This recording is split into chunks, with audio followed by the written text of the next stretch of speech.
Am I the A-hole? Chestnut. When a woman's husband won't stop singing at her during arguments instead of talking it out, is he being a jerk or just trying to lighten the mood? All that and more ahead on this Thursday's edition of Boston Public Radio.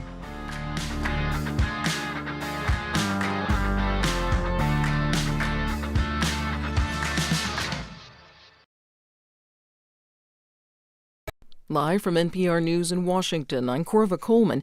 The U.S. Supreme Court invalidated a key part of the Voting Rights Act yesterday. It overturned Louisiana's congressional map, saying it was unconstitutional because it used racial factors and benefited some black voters. Louisiana Republican Governor Jeff Landry says today the court's decision means his state is prohibited from going ahead with primary elections next month under the current Louisiana map. The move could endanger at least one of the state's Democratic House seats. Writing online, Governor Landry says he is working with state lawmakers and the Louisiana Secretary of State to develop a path forward.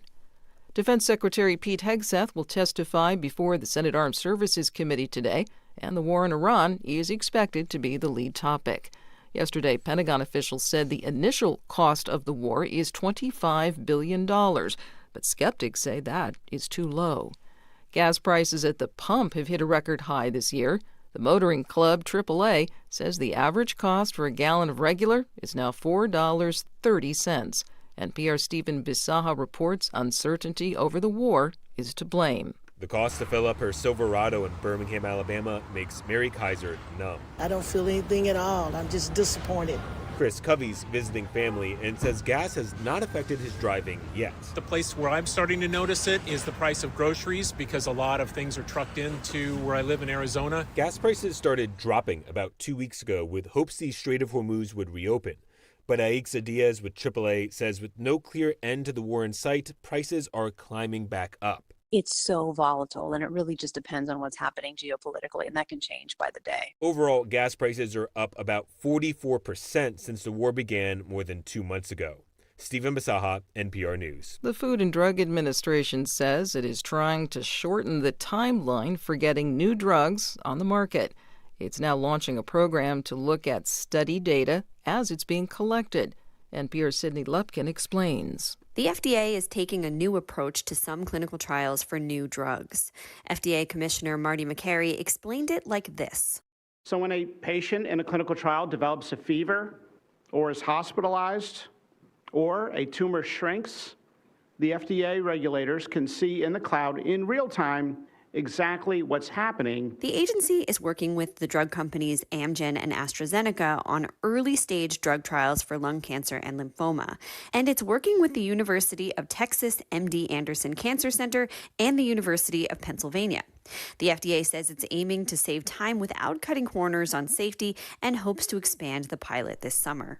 Sydney Lupkin, NPR News. And you're listening to NPR News from Washington. Good morning. With the latest from the GBH Newsroom, I'm Henry Santoro. The board of directors at Market Basket have named a new president, and they chose veteran manager Chuck Casaha for the job long held by Arthur T. Demoulas until his firing last year. Globe reports today's announcement also included Chief Financial Officer Don Mulligan, who filled in as president on an interim basis. He is retiring. The personnel moves at the Tewksbury-based company follow an ugly court battle between Demoulas and the board of directors. Last week, the judge in the case issued an opinion in the board's favor, saying the three board members were well within their rights to fire Demoulas. Casaha, who has been with the company for more than 50 years, started out like many managers there as a grocery bagger. Gas prices in Massachusetts have reached an average of $4 a gallon for the first time since 2022. As of today, the average price for a gallon of gas, $4.15. Oil prices continue to climb as well as hopes for a peace deal between the U.S. and Iran dims and shipments through the Strait of Hormuz are restricted. Here is Mark Shieldrop of AAA Northeast. As long as oil prices are above $100 a barrel, that doesn't bode well for gas prices, and they could continue to climb for the time being if the current dynamics continue.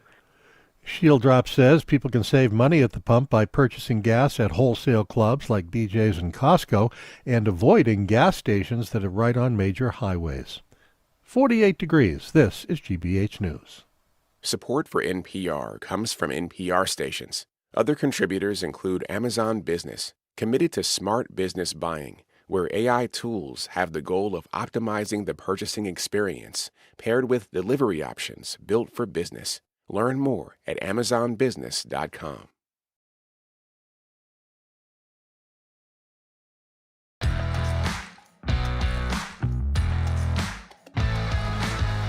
Listen to BPR and GBH and NEPM. I am Marjorie Egan. Jim is under the weather today. He's hoping to be back tomorrow when we have a great show at the library, but it's just going to be you and I today here on 89.7 GBH. We're streaming at youtube.com/GBH News. I want to give you a preview, and we do hope Jim is back for this. We get a great show planned for tomorrow. Ken Casey, the Dropkick Murphys, is going to guest host with us down at the Boston Public Library. Michael Fanone, you've probably seen him multiple times on TV. He was one of the police officers very badly injured in the January attack at the Capitol. He's going to be with us. The head of the AFL-CIO in Massachusetts, Jesse Ahern, is going to play some music for us for Live Music Friday. We got the great author of the All Souls memoirs, Growing Up in South Boston, is going to be with us as well. So it's going to be a really good show. We hope Jim can make it. But anyway, right now, we're going to start the show with the story the Globe had today. Fidelity, the investment company, is becoming one of the big companies around the country. This is sort of a trend. Fidelity wants its employees to come back to their Boston office. I think there's about 6,200 people in their Boston office 5 days a week. And it's just not a return to work for these people. It's a return to the commute. Of course, it's a return to child care concerns, to have to buy your lunch or make your lunch, or not being able to do your laundry anymore at home, which is one of the great things about working from home. Get stuff done around the house. You're going to have to come back to work and talk to people and spend 8 hours a day, maybe with people you can't stand. Of course, the Fidelity move is going to be a great move for downtown Boston, because downtown Boston has kind of become, well, it's not what it was pre-pandemic. But the lines are open to you at 877-301-8970. You can call us or you can text us. Are you embracing this return to getting back to work with your coworkers if you're not doing it already? Or maybe you're scrambling to find another remote job so you don't have to deal with the traffic, the disruption, the gas prices, toxic workplace overhead lighting. Apparently, there's a sick workplace syndrome that's taking over the country, I guess because we can't open the windows anymore. Are you not too happy about this? Because it is happening. It's not just Fidelity. There's a bunch of other companies I'll tell you about in a bit. But you're not thrilled, but you're job hunting while you are holding on to this job for fear of not having a job at all, no matter what demands they put on you, or you job hopping, searching around for something that really meets your needs. Or are you doing something, Nicole, marching into your office and telling your boss this? Take this job and shove it. I ain't working here no more. Okay, we've all sung that one at one time or another. And that was written by David Allan Coe, who just passed away. A great song, Take This Job and Shove It, was performed there by Johnny Paycheck. But anyway, what do you think about this? I mean, I know a lot of people who have moved out of Boston because it's so expensive to live here, and they've gone to live someplace else because they are not doing the commute 5 hours a day, 5 days a week. They're doing it maybe 2 days a week or 3 days a week, and that is manageable, but they can't do it every single solitary day. They've moved their lives away from where their jobs used to be.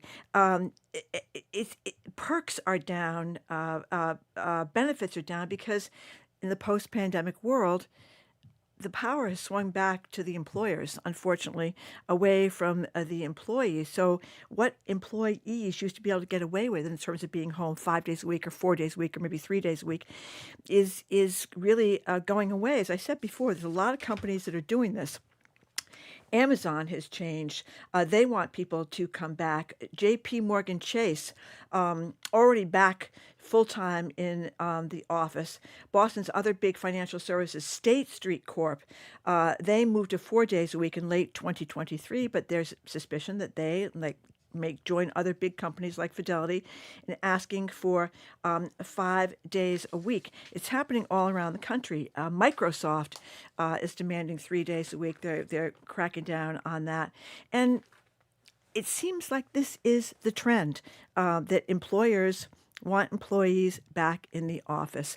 I think, like I said, for some, it's going to be a huge disruption. So are you going to go back 5 days a week if it comes to that? Are you going to quit your job and find something else? Are you going to accommodate? And again, one of the things, I mean, I've been back 5 days a week for a while, but one of the great things about being home 1 or 2 days a week is you could get someone done around the house. Like I said, you could put the laundry in. You were closer probably to where your child's daycare or school was. You didn't have to worry about being stuck in traffic trying to pick up the kid at after school. You might be able to throw something in the oven, and have it ready for dinner. There are tremendous conveniences to being at home that are going to be all over. And not to mention, now we just heard on the news, $4.30 a gallon for gasoline.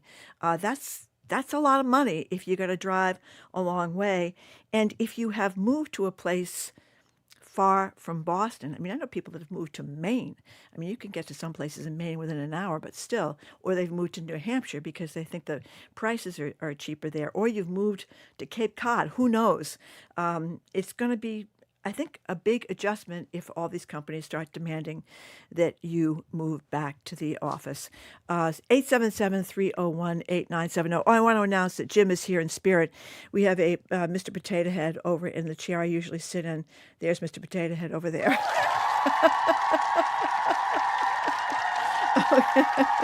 Nice round of applause for Jim. Anyway, let us go to Kate in Hingham. Thank you for calling, Kate.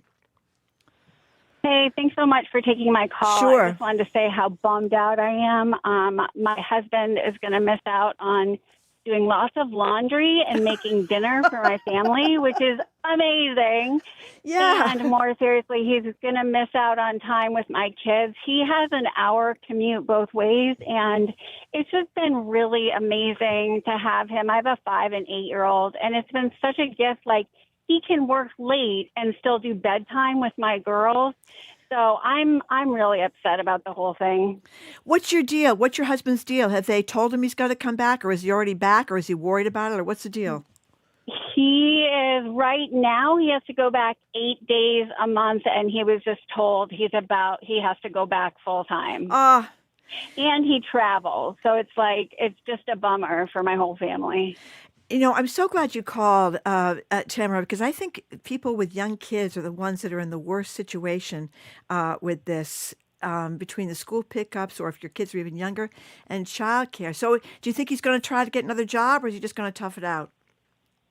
Oh, no. He loves where he works. Yeah. And he is a really good, loyal man, and he'll make it work. Our whole family will make it work, but it's just going to be a huge adjustment for all of us. Thanks for the call. Like I said before, I think that people with young families, it makes a big difference. Or, like I said, even people that kids are grown up that have managed to get more affordable housing, and now they're faced. I mean, Ed Flynn, who's the city councilor in Boston, he wants all the city hall workers to come back 5 days a week, but it's not such a big deal because so many city hall workers live in Boston already. It's not a big deal. I think it's a much bigger deal if you live further away. Chuck in Brighton, thank you for calling. Hi. Hi, Marjorie. It's such a nuanced discussion because, I know, for one, commuting into the city from living outside of the city is a major part of, your day and your time. And that's a big thing. But I kind of want to advocate for on the other side of how this is actually a good thing. Like you mentioned, downtown is kind of dying. And as somebody who used to work in the restaurant business as a waiter and as a bartender, and I used to do the day shift, people working in the city were a big part of our clients and thus a big part of my income because I was living on tips. So there's a lot of small businesses that have been struggling. And then, empty office buildings also means less taxes. And, I think we all know how the Boston property tax has gone up for individuals because there seems to be a shortfall. I don't know too much about that topic, but I think that you're totally right. It's been a huge problem. That's why for homeowners, taxes have had to go up because the worth of the downtown property has gone down. You're absolutely right. Yeah, so it's a nuanced discussion that I think that there's, both sides are understandable, but I think that it's the biggest boon for small businesses. I think so. So thanks, Marjorie. Yeah, Chuck, Chuck raises some great points. I mean, as I said before, 6,200 workers are at the Fidelity downtown office, and there's a lot of occupancy in these big office buildings downtown from which the city used to get lots and lots of money in property taxes, has been way down. We talked with the mayor, Michelle Wu, the other day about how they've turned some of these vacant office buildings into housing because we have such a problem for affordable housing. But as Chuck said, it's the restaurants, it's the bars, it's the lunch places, it's the dry cleaners, it's all the small businesses, many of which have gone out of business during the pandemic when it was like a ghost town. Jim Rooney, who's the head of the Boston Chamber, he thinks this is great because he talks about the fact that people make the downtown, and if you're walking around at noontime in downtown and it's not much of a crowd, there's not much vibrancy in downtown. So it is a nuanced conversation. 877-301-8970. Anonymous texter says Keith Lockhart must have poisoned Jim yesterday, so he will remain only the third co-host. That is a reference to the fact that Ken Casey from the Dropkick Murphys is going to be our co-host tomorrow, and Keith was joking about it, but he said his feelings were hurt that he was no longer the only co-host Jim and I ever had. Is this a different? This is not. We already talked to Tamara, didn't we? This is the same Tamara we always talked to that's lined up here. Am I talking to her again? I don't think so. I think I already talked to that Tamara. She's lined up there again. Anyway, 877-301-8970 is the number. How do you feel? It's a different one? It's a different one. Different Tamara. Okay. The different Tamara number 2. Thank you for calling. What do you think? So I totally get what we're talking about with businesses, but let's be honest, the gas price is so high and prices for food and everything so high. Nobody's going to be able to afford to eat out downtown anyway. But right now, I think with gas prices at the height they are in my town, a month and a half ago, it was $2.68. As of today, it's $4.15 at my cheapest store. Nobody wants to be driving. I think we need to go to a hybrid model. I get it. People want to be in the office. But the truth is that also it is proven that people work more. Instead of leaving to get in my car at 8, I log onto my computer. Oops. I get in my car at 5. I stay on, and I'm working from home much longer. Excuse me, Yeah, Tamara.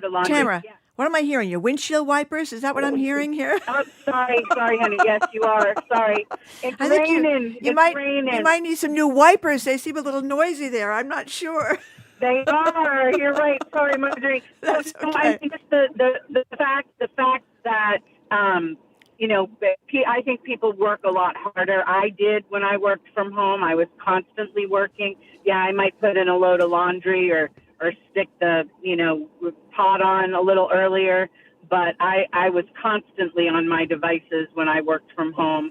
And I think a hybrid model makes sense, but I think right now with the prices, we can't afford, especially if you're going from out of Boston, you're sitting in that traffic. It's just too darn expensive to go back. Yeah, Tamara, thank you. Thank you for that call. I mean, the commute issue is a big deal. I found it when I was at home, even though I did throw in the laundry and I did put something in the oven. I found I did get a lot more done at home because I wasn't running around figuring out what I was going to wear to work. That's the other thing. If you only had to go to work 1 day a week or 2 days a week, you could wear the same clothes for like 2 years. If you have to go 5 days a week, you just can't. Although I've continued to wear the same thing every day, I should talk. But mainly, if you have to go in 5 days, you don't want to look ridiculous and wear the same thing over and over again. John from Westford, thank you for calling. Hi. I wish Jim was there. I wish you had. I'm glad he's not there. I mean, you can't both wish he was here and be glad he's not here, John. I wish we had more of a political hot topic, because then I could get a word in. Oh, okay. Well, do you have a political thought about working from home? Yeah, no. I'm glad. I think it's not healthy to be stuck at home 5 days a week. Yeah. Especially for young workers. My kids just entered. They're new to the workforce, and now they have their work friends and they go out after work for drinks than being stuck at home. It would drive me crazy. You know, that's another great point. I felt so bad. I remember there was a story in the Globe at the beginning of the pandemic. Some poor kid, he came from, I don't know, Kansas or out in the Midwest somewhere. He came to work for one of the big banks in Boston. And he's sitting in his little studio apartment, 40 hours a week working for the bank. And he doesn't know anybody. And you couldn't go to bars then because of the pandemic. You couldn't really go anywhere because of the pandemic. I mean, he didn't have any friends because he was from someplace else. The people in their 20s, I mean, I think it's really, and the other thing, I think you don't get the mentoring. Not that I'm necessarily a great mentor myself, but anyway, you don't get the mentoring that you don't learn how to do the job as well if you're young because you're not seeing the people above you, some of whom do it very well. 877-301-8970. That's right. My mentoring was we had martinis across the street at the stockyard. That was our mentoring experience. Worked out really well. Let's go to Jake in Beverly. What do you think, Jake? Hey, Marjorie. It's nice to be able to hear you without Jim interrupting all the time. I'll tell him you said so. I have a couple points. I'll try to be quick. So first, I think that the return to the office thing is going to be beneficial for our society in general. I think since the pandemic, you've seen a lot more polarization of people and a lot more isolation of people. And I think part of that is because, people are going in, they're going on Zoom, they're just talking to people that they need to talk to, and then they're hanging out with people in their own little bubbles, their families, their friends. They're not really interacting with people that are different from them or, come from different demographics, have different ideas, different viewpoints. And I think when you go to work and you show up in person, you get a lot more of that. That's I work for a public school system. Yeah. So I'm a little biased and have to go in. And then my other point is just with the child care perspective, I've never really understood that because I have two kids. They're 2 years old and 6 years old. And my wife works from home 3 days a week. And if one of our kids is sick, one of us still has to take the day off of work because you're not really getting much work done with a 2-year-old running around the house. Yeah. No, I think what I think about is I think selfishly my own experience trying to get to the daycare centers and sitting in rush hour traffic on Storrow Drive in Boston. I think I had 19 nervous breakdowns trying to get there on time. You know how they always charge you, Jake? It was probably more now. It was $1 a minute when I was there.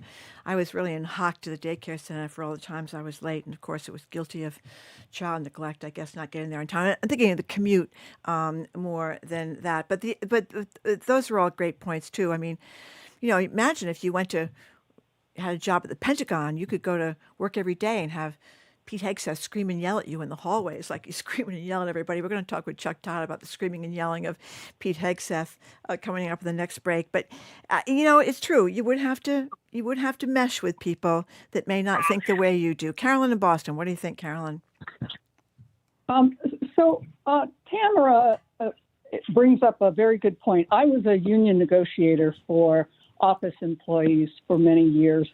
And the studies are clear that remote work increases productivity when people work 1 to 2 days a week at home. But then after that, it starts to decline. And so coming into the office is important for 3, but no more than 4 days a week. People really do excel when they get to work from home for 1 to 2 days a week. So what happens on the third day? They just fall apart? No, it's that there is real value in being able to bounce ideas off of coworkers. Oh, okay, I get it. Yeah. Being able to connect with your coworkers very quickly to talk about problems and issues and other things. Thank you for the call, Carolyn. I'm trying to get a sense of what the texters are saying. I think they're all over the place. Here's one who is talking about. Well, that's the other thing. I think a lot of people are talking about having to meet with people at different companies on Zoom instead of being able to go into the office and actually see people in person. I don't know. Some things I'd rather do on Zoom, to drive off to places, but you can get over Zoomed, I guess. Kimberly in New Hampshire. What do you think, Kimberly? Good morning, Marjorie. Hi. I am pro working from home 3 days a week. Yeah. Going to the office 3 days a week and working home a couple of days a week.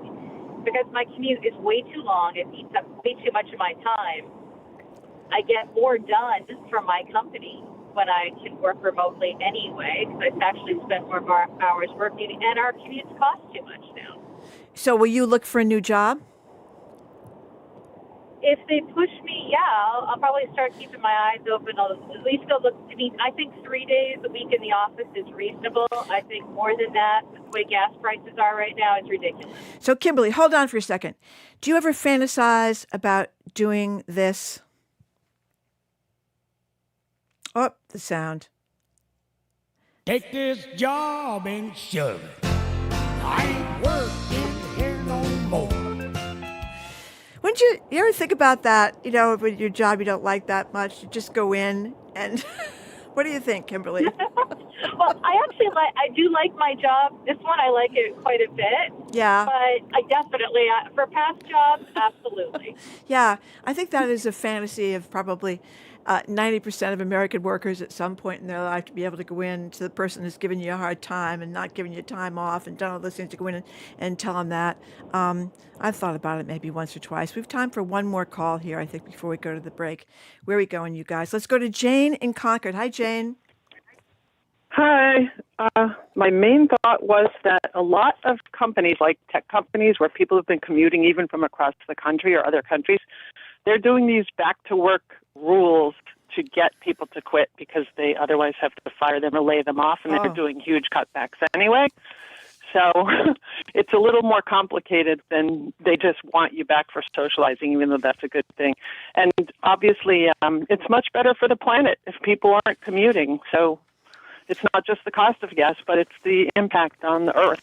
Yeah, you know, Jane, thanks for the call. Remember how at the beginning of the pandemic, the air quality it got so much better because nobody was driving around, and we had, you could breathe easy. I forgot to mention the sick building syndrome, which a lot of people claim is ruining their health, and they want to go back to the office to have to suck in that putrid air. But anyway, you're out of time on this. Thank you very much for your calls and text. After this quick break, I'm going to be joined by political analyst Chuck Todd. He's going to talk about the essential gutting of the Voting Rights Act, how Pete Hegseth was yesterday. I'm a little distressed by the anger issues I always see in the guy that's running the Department of Defense. Chuck Todd is next.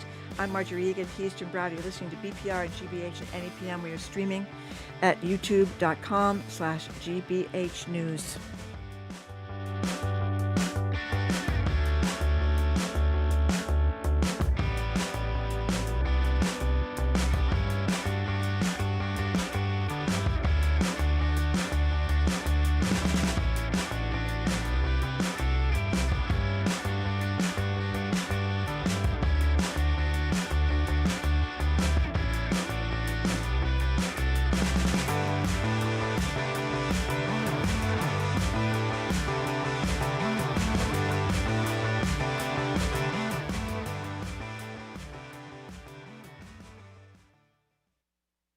I'm Jared Bowen. Today on The Culture Show, Patrick Radden Keefe.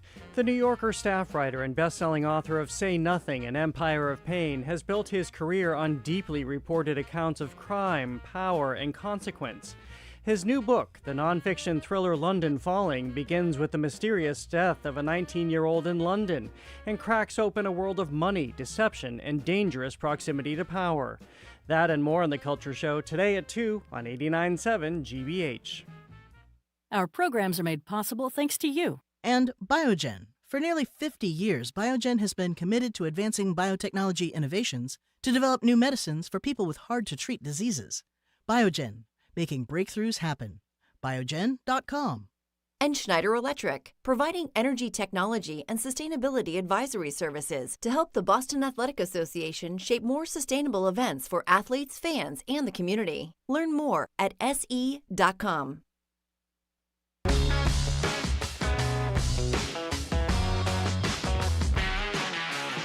Welcome back to BPR and GBH and any PM. Jim is sick today, so I'm here by myself, streaming at youtube.com/GBH News. Tomorrow, we're going to be joined by Ken Casey and the Dropkick Murphys. He's not going to be performing. He's going to be, well, he is in a sense. He's going to be guest hosting with me and Jim. Jim Host will be back tomorrow. He's going to bring in the Michael Fanone, one of the police officers that was badly beaten on January 6th at the Capitol. Also, the head of the AFL-CIO of Massachusetts, Jesse Ahern, for our live Music Friday. So it should be really fun if you're in the area of Copley Square. But here now via Zoom is political analyst Chuck Todd. Chuck is the former moderator and Meet the Press, host of the show Sunday Night with Chuck Todd on the platform Newsphere, host of the great Chuck Toddcast, which you can find at the the chucktoddcast.com or youtube.com at the Chuck Toddcast, and he's a co-host of the new podcast Dynastic. Hello, Chuck Todd. Thank you for joining us. Ooh, look at you with some new sound effects. I know. It's very, I like it. very exciting. Is this because Jim's not there, right? Does he say no to sound effects? Maybe this is special for me. I don't know. I'll find out. I kind of like it. So play with the toys. I love it. So you had a great segment on your podcast today about the Voting Rights Act. So I'm wondering, your analysis, you know a lot about all these states, Chuck. I'm always so impressed.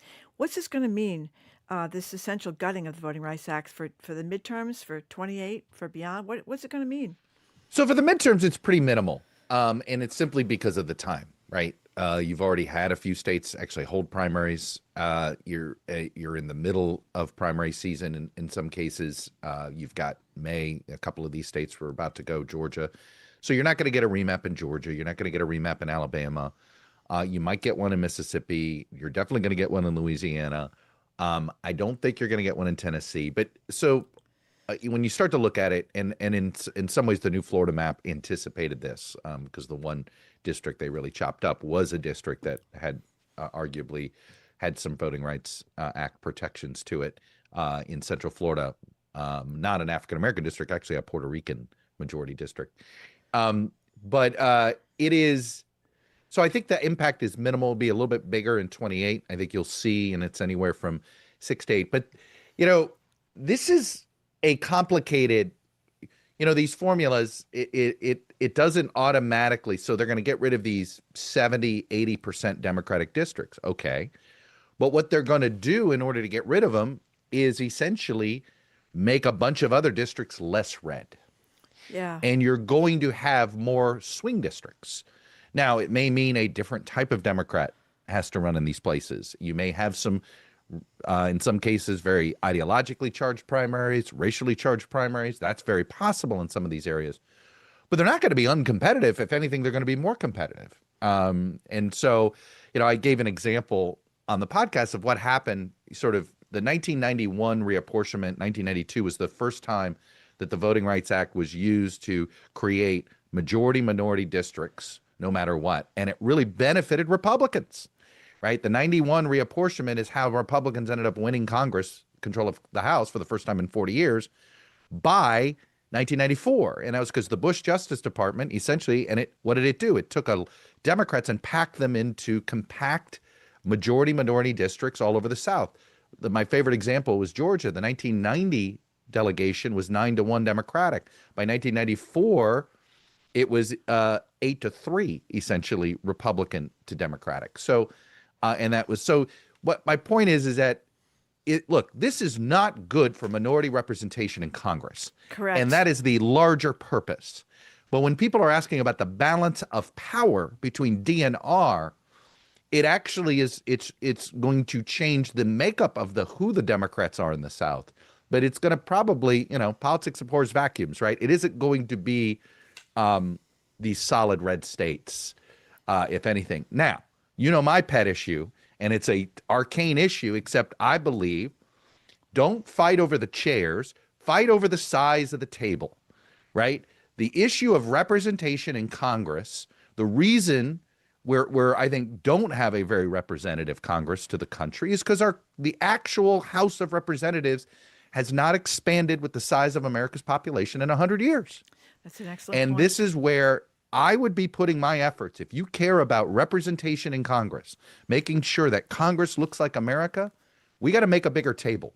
This isn't about changing who sits in the chairs at the same size table. You got to make a bigger table. We're a bigger country. And, if you made a bigger table, essentially doubling the size of the House is where it should be if it had been growing at the same rate that Congress grew until they shut this down in 1930, you would have 1/3 of members of Congress from Louisiana would be African American. Well, one last thing. The head of the NAACP, Derek Johnson, he was talking about this whole Supreme Court move and said it was a devastating blow to African American voting power. Are you saying it's not, or where are you on that? So it is potentially a devastating blow to African American representation in government. And that, to me, is the bigger problem, which is why you've got to, if the courts are going to essentially say you can't do it this way, well, the other way to do this is to expand the size of the table. Yeah. And then by definition, you would have a more diverse Congress. Now, I'll tell you what, there's one of my sleeper Senate races this year for Democrats is down in Mississippi. And I do think that this is going to energize black turnout in the South. And you have a few statewide races, a place like Mississippi. Mississippi is more light red than dark red. But the African-American vote has never been well organized down there.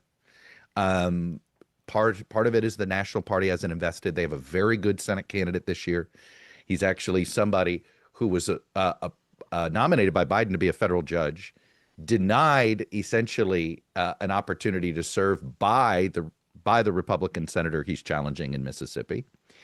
And he's African American, and there's a good article about him today in the Bulwark I'd recommend to people. And if you're telling me that suddenly turnout surges among African Americans in Mississippi, it's sort of in response, and you tap into this, it could be we see African Americans in the South have a better shot at electing statewide senators, places like Georgia, Mississippi, maybe even a South Carolina. And because essentially the House is locked out a little bit, but there's potential for representation on the statewide level. You could see a bit of a backlash benefiting black statewide candidates down south. Okay, I said one last thing, but this is one last thing. We're going to talk with Andrea Cabral about this later on in the show. But it does seem to me that the Supreme Court is saying 6-3, the conservatives versus the liberals. Right. The majority is basically saying that we don't have a problem, in terms of racial voting that we need to address with the Voting Rights Act anymore. It was about, getting rid of the poll taxes and getting rid of these restrictions against African Americans voting. So that, I think, most people, well, I don't know if most people, but certainly I wouldn't think that, I don't think racism is over in America. That seems to be the Supreme Court's perspective with this vote. And that makes me a little nervous. Look, Congress could have done something about this, but they didn't they didn't sort of add some guardrails to the Voting Rights Act that might have kept the court from re-looking at this. But, that unfortunately that ship has sailed in the Trump era. There was a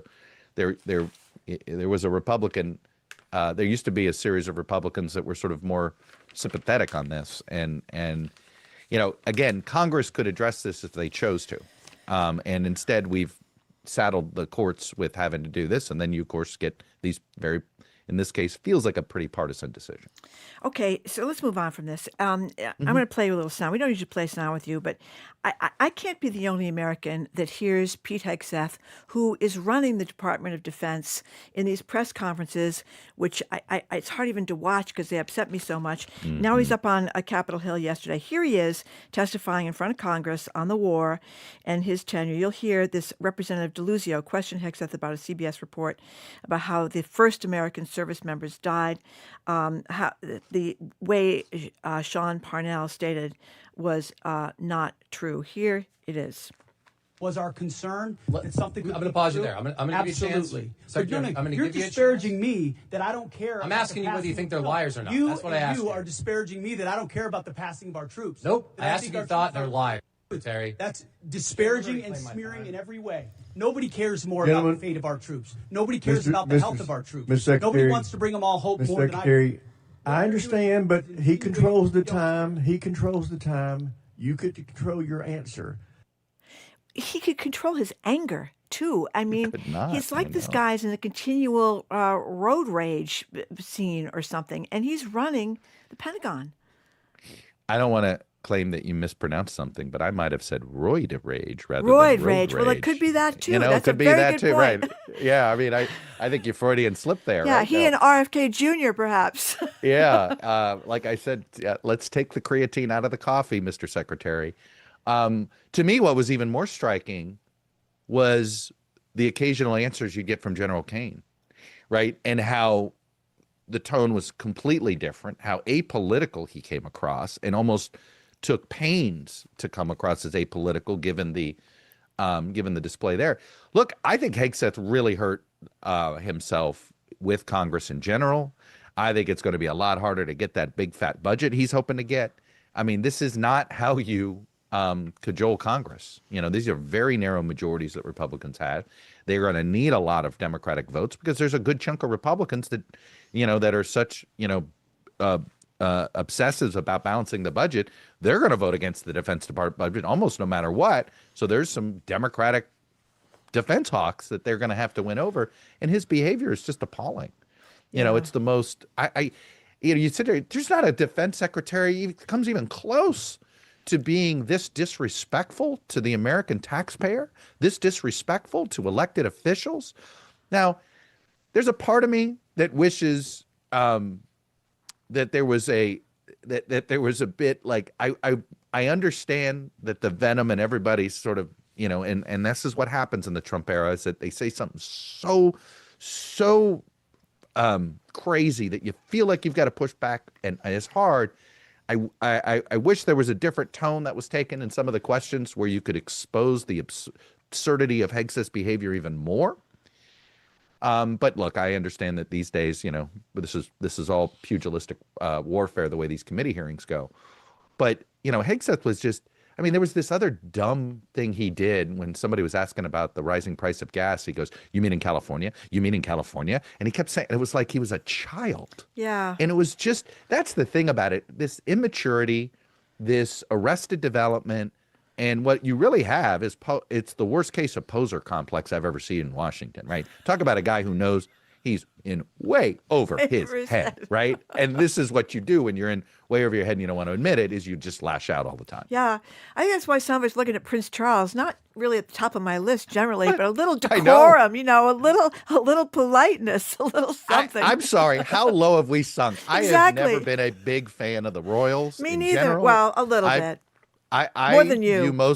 I view monarchies as just a fancy name for dictatorship. Yeah. So, you know, but King Charles has always been sort of a nebbish. I mean, you know, and if you're asking what is the definition of the word nebbish, I just say King Charles. I mean, you know, right. Just whatever that is, right? Kind of not the most interesting personality, you know, very just sort of staid, you know.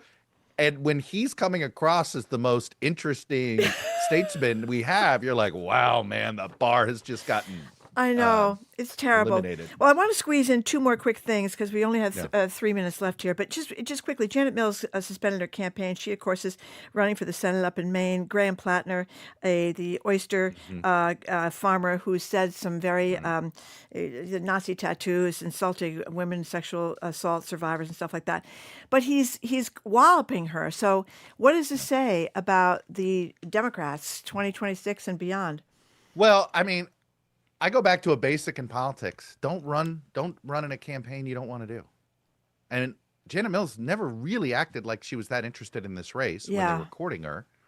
And lo and behold, you know, that effort showed, right? I mean, I just go, you know, there is you better want it. These things are hard. And, you know, Schumer talked her into it. And I'm sure now she's wondering what, you know, and I'm sure Schumer promised that he would somehow, don't worry, we'll get this other guy out of the race and we'll give you all of our stuff. I do think it really does, and this gets to the point of Schumer is making decisions that make a lot of sense for 2006, but this is not the Democratic Party of 2006. This is not the American electorate of 2006. This is 2026. It's a much different place. And, outside, what is the most powerful? This is not, we're not left versus right now. I don't think that's the powerful divide in America. It's inside, outside, right? Platner was outside. Mills was inside. Schumer is inside. These other candidates that he has not recruited are outside, and it's proving to be, and by the way, to me, Democratic primary voters are acting very rationally. They look at the leaders of the Democratic Party and think, you delivered us that mess in 24. Why should we trust you with 26? Okay, we got 30 seconds left. I know you were at the correspondence dinner, and I'm sorry you were at the correspondence dinner. That was not a fun night. Should we do it again, or you want to tell me something about it in like 30 seconds? It's a trade association dinner. The press should have an opportunity to celebrate themselves. I find all of this, I wish it weren't on TV.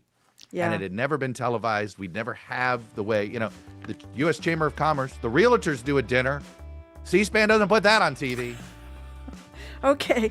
Chuck Todd, thank you very much for all your great work. We've been speaking with political analyst Chuck Todd, former moderator of NBC Meet the Press, host of the Sunday Night with Chuck Todd on the platform Noosphere, N-O-O-S Sphere, host of the Chuck Todd Toddcast, why do I find it so hard to say, which you can find at thechucktoddcast.com or youtube.com at thechucktoddcast, and co-host of the new podcast, Dynastic. Coming up after this quick break, Andrea Cabral, the former Secretary of Public Safety. This is BPR and GBH and NEPM, streaming at youtube.com/GBH News.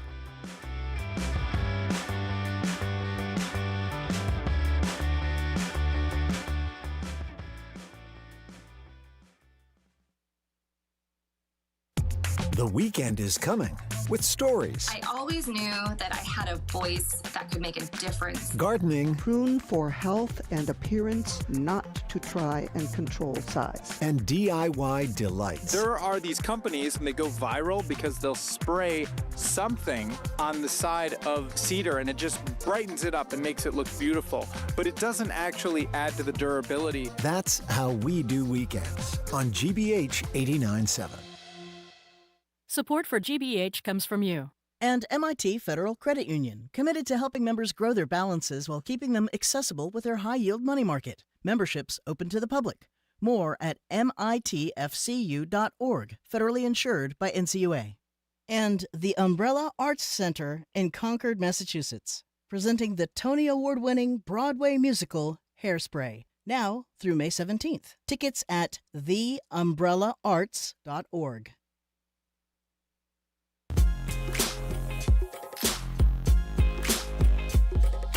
Welcome back to Boston Public Radio, BPR and NEPM. Jim is not feeling well. We are streaming at youtube.com/GBH News. He hosts me back tomorrow for our Ken Casey, Dropkick Murphys co-hosting day. We're joined now, though, by Andrea Cabral on Zoom. She's the former sheriff of Suffolk County and Secretary of Public Safety. Hi, Andrea. Hello, Marjorie. How are you? I hope Jim feels better. I hope he feels better, too, because he's going to be very upset if he misses his big day tomorrow at the library with Ken Casey. But anyway, we just talked to Chuck Todd about the politics involved of essentially gutting the Voting Rights Act by the Supreme Court. But there's an emotional thing here, I think, going on. And Derek Johnson, head of the NAACP across the country, saw it devastating. Andrew Young, a hero of the civil rights movement, was just on CNN talking about this. It seems to me, and you're a Black American, Andrea, obviously, that it's almost like this is a continuation of like going after African Americans in this country from the highest political parts of the land, and this is one more step. Well, I've been saying for a very long time, years now, I've been talking about this plan, and that's what this is. And it is a very comprehensive plan. A lot of it was reduced to writing in Project 2025. But in terms of the Supreme Court, you're seeing the execution of a part of what became Project 2025, or perhaps was Project 2025, but now reduced to writing, for a very long time. This has been the work of Chief Justice Roberts and Samuel Alito, for years and years and years and years, right? So no one should mistake this for happenstance or something that has just recently gotten out of control. This is a very long-standing plan. When the Supreme Court gutted the pre-clearance requirement under the Voting Rights Act, because southern states, the states themselves, once the federal government stepped in and said, you cannot keep people of color from voting, specifically Black people from voting. You can't have poll taxes. You can't have all of these things that make it harder for people to vote. The states began to enact local laws, state laws to do it. So this federal government stepped back in and said, listen, in order for you to change the way things are supposed to go, you have to get clearance from the federal government. So when they gutted that provision, what they said to the public was, don't worry about us gutting this provision. Remember, that was Shelby versus Holder, and that was Chief Justice Roberts telling the country that it was a problem in search of solution in search of a problem. States will never do this. They're not doing it. They're not trying to make it harder for people to vote or for people of color to vote. Don't worry about it. You still have the other section of the Voting Rights Act that lets you sue if such laws are enacted that keep people from voting.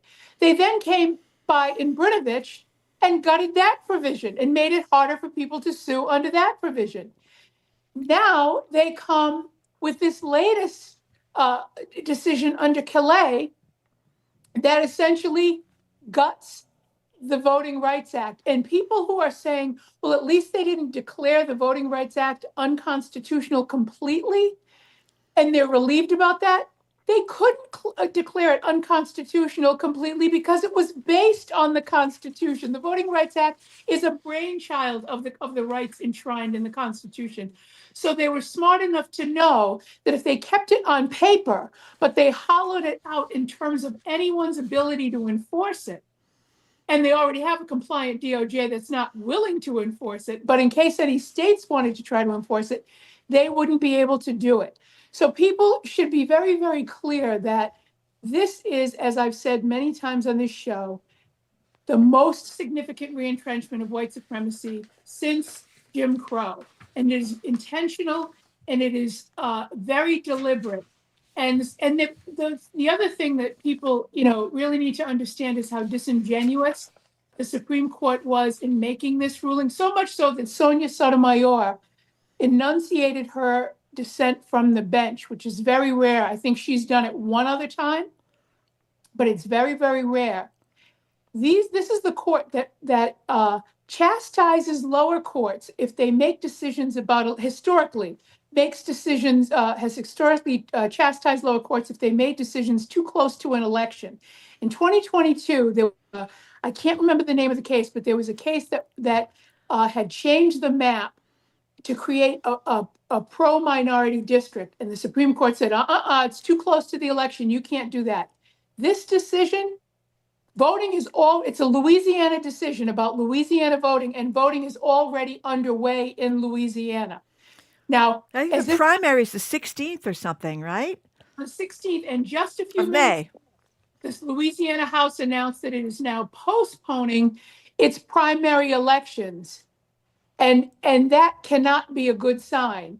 They are taking their cue, saving the Supreme Court from criticism that they made this decision too close to an election by now moving their elections when election voting is already underway. It creates chaos, confusion, and then they can step in and say that there was something wrong with the election, and if the results aren't what they want, they will invalidate it on that basis.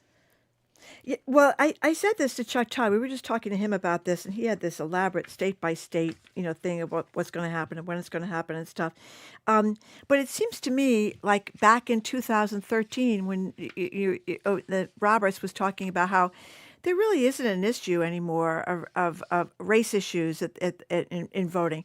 There's nothing, and that's what they're trying to say. I can't remember when she said it, but Ruth Bader Ginsburg had a great line, and I wish she'd retire earlier so we wouldn't have ended up in this situation. But in any case, she had a great line, something like, you can't say you don't need an umbrella just because it's not raining at this particular second. It was saying that the idea that race is no longer a factor in voting, it seems ridiculous. And I thought naively and stupidly that Roberts would realize that, but obviously it's worse.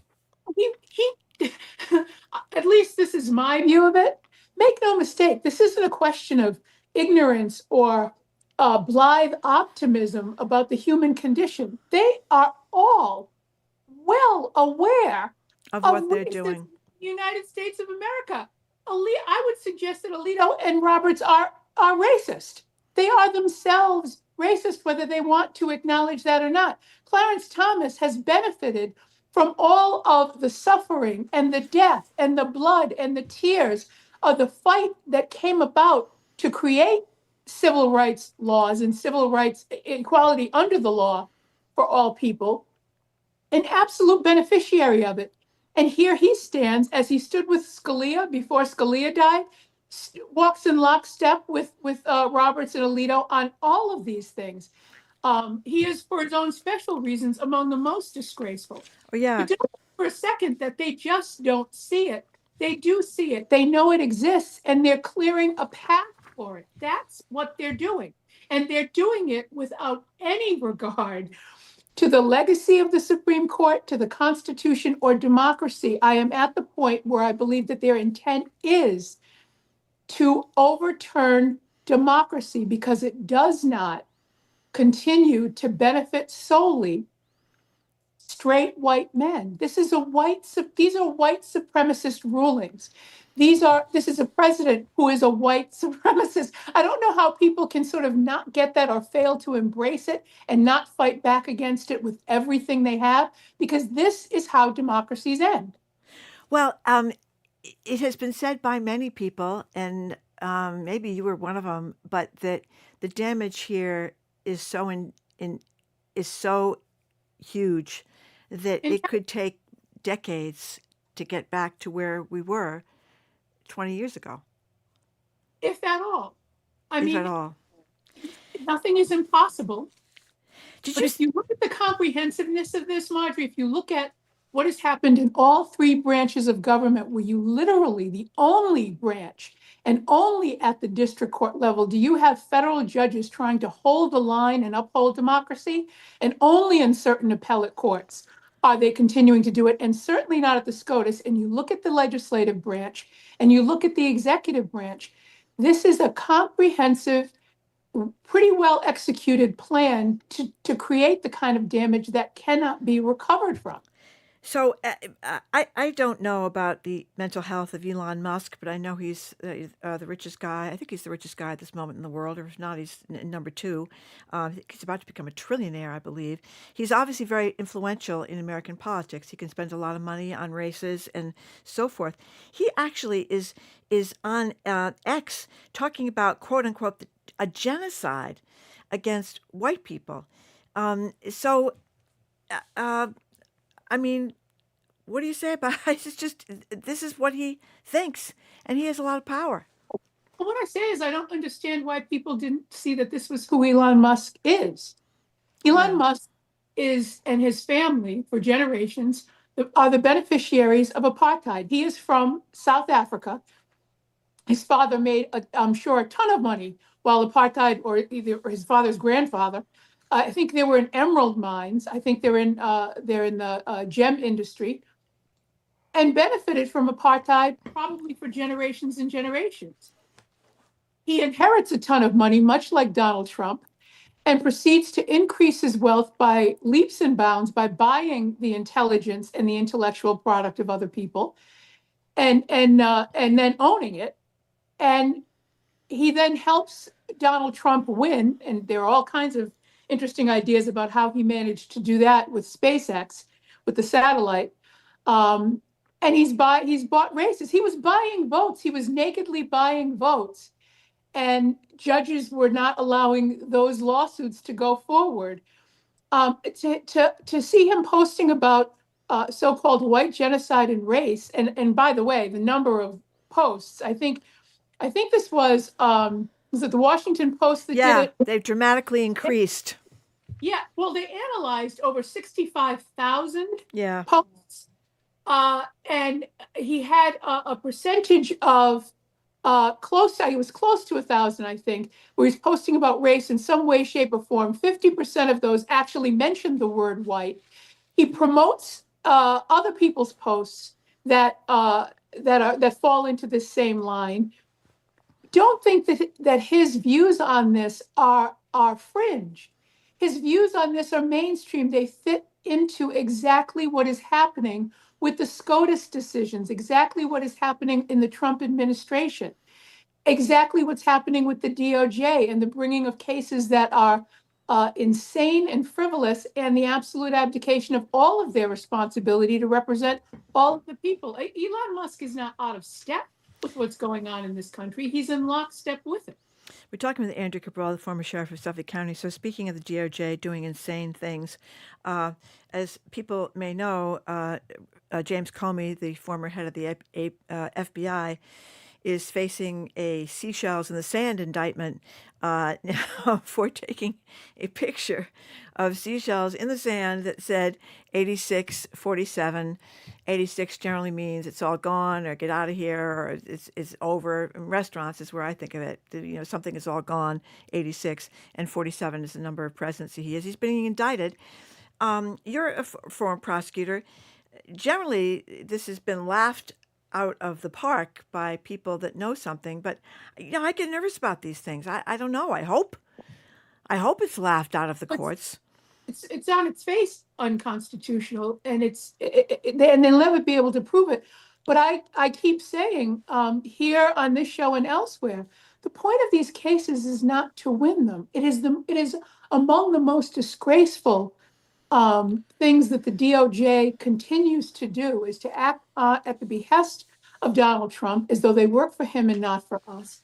And the point is to create a problem for his target, is to cause his target to spend more money on more lawyers and to constantly have to sort of defend their reputation using taxpayer money for a vendetta of one man. This is not because they think they're going to win this. And the fact that Kash Patel, with all of his own problems, can stand with a straight face and say that this investigation of a case like this took 9 to 10 months of FBI agents' time and all of that taxpayer money. This is criminal. What they're doing to me is actually criminal, and it is a criminal abuse of power, and it's ongoing. I mean, the fact that there are still T-shirts being sold that say 8646, which was Biden, right? One of a noted white supremacist, I can't pronounce his last name. It's Jack Prosobiec. I can't pronounce it either, but I know what you mean. He tweeted that about Biden. Yeah. And nothing has ever happened. All of those kinds of things. And you have a president that called for citizens who believe in the Second Amendment to take care of Hillary Clinton, who he himself has threatened to execute an entire civilization, who regularly calls for murder and violence, in fealty to his beliefs. The fact that the DOJ would even bring this case, the ruination to their reputation, that's another bit of incalculable damage. And this case it's more than laughable. I think it is criminal retaliation against an enemy of Donald Trump, and certainly not the only one in the pipeline or coming down the pipeline. Well, I hope I haven't ruined your day entirely, Andrea. I hope that when we get off the phone, you can find a little solace in this afternoon. But thank you, as always, for joining us. Much appreciated. You're welcome, Audrey. You're a trooper carrying on alone today. That's right. That's right. We have been speaking with former Sheriff of Suffolk County and former Secretary of Public Safety, Andrea Cabral, and we thank her very much because I know this is tough stuff for all of us. We say goodbye to those of you listening on NEPM. Make sure to tune in to the Fabulous 413 at 3 o'clock this afternoon. We're going to lighten this baby up here. The show continues in Boston after this quick break. GBH's Jared Bowen is going to tell us about the remake of The Devil Wears Prada, about a semi-nude woman roaming the halls of the MFA, and a lot more. I'm Marjorie Egan. Jim Browdy's off today. You're listening to BPR, GBH, and NEPM, streaming at youtube.com/GBH News.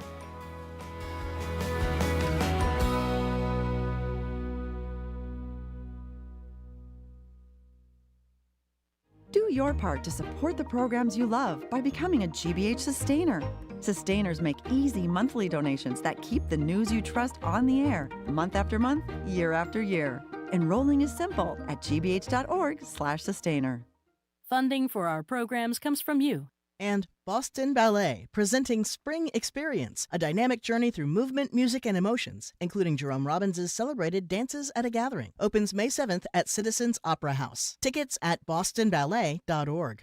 And S&H Construction, committed to using craftsmanship and technical experience to build spaces that work, and professional management to help guide the process. shconstruction.com. You're listening to 89.7 WGBH HD1 Boston. Online at gbhnews.org. GBH News. What matters to you?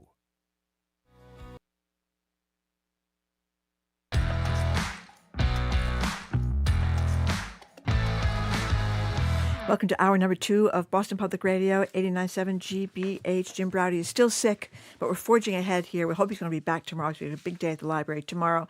We are streaming at youtube.com/GBH News. Ken Casey, who is, of course, the star of the Dropkick Murphys, he's going to co-host with us. He may be co-hosting just with me, the way things are going.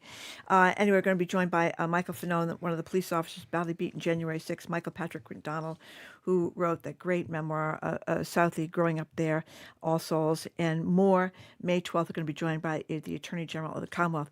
But thank God for a change in the doom and gloom. We are now joined by Jared Bowen, Executive Arts Editor here at GBH and host of the Culture Show right here on 89.7 GBH, which starts at 2 o'clock this afternoon.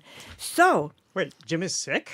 Jim is sick. I can't believe that can happen. That happens? That's a thing? I know. He's very rarely sick. I know. But he says he's just not himself today, and he hopes to be back tomorrow. And I hope he is, because he'll be sad if he's not back tomorrow. But anyway, so the woman that's been floating around the halls in the MFA is described as semi-nude. We're going to ask you what that means. Is she just in her underpants or what's she wearing? But anyway, caused a bit of a kerfuffle over there at the MFA. So tell us all about it. Well, this is all part of a show that the MFA has right now. It's called Subvert, Repair, Reclaim. Contemporary Artists Take Back the Nude. This is an exhibition that's on view through August 2nd. And so this artist's name is Zandra Ibarra, and she is featured in this exhibition. And she is, just background a little bit, she's one of many artists that are featured within the galleries who are looking at the nude in many different contexts, whether it's the objectification and how the body has been portrayed throughout history, reclaiming the male gaze and how women have been depicted. There's an artist who is a black woman who is known for photographs in which she completely strips down nude and steps up on a block where slave auctions were held, very notably in New York City.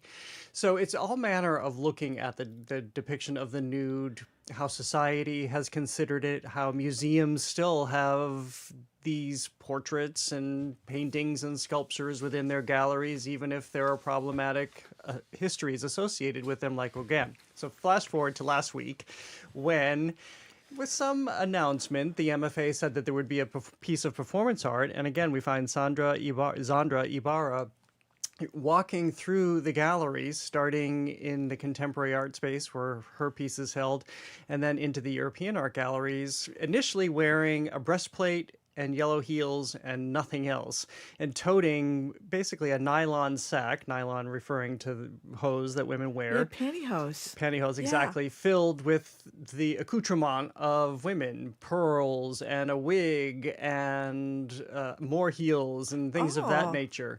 Eventually, she's completely nude as she's walking through the museum, and the piece ends with her. This is a piece. This is something she's also performed at the Broad Art Museum in Los Angeles, also done it in Puerto Rico. It ends with her in front of the Gauguin piece, looking at him the way he looked at young women. Well, that is true. Exactly. Where she gets into this nylon sack. So she's being put into this sack, this confinement of all of these tropes identified with women. So the story continues, really. This wasn't necessarily intentional, but the MFA puts this out on Instagram. people begin to cover it. The Boston Globe covers it, and the comment section is a reflection of where we are in society. And this is exactly what art is supposed to do. Some people were horrified and they thought it was vulgar and disgusting for the museum to do this. Other people thought this is fabulous. This is exactly the conversation that should be had. So it's engendered quite a lot of conversation. So you think it worked? I do think it worked because for anybody who didn't know what these histories are, or that maybe there is another way to look at these paintings and consider all that's at play here beyond just what's being depicted, she brings that completely to the fore. And this is what performance art does. It really makes us stop and think, because there were people who were there who knew that was going to happen.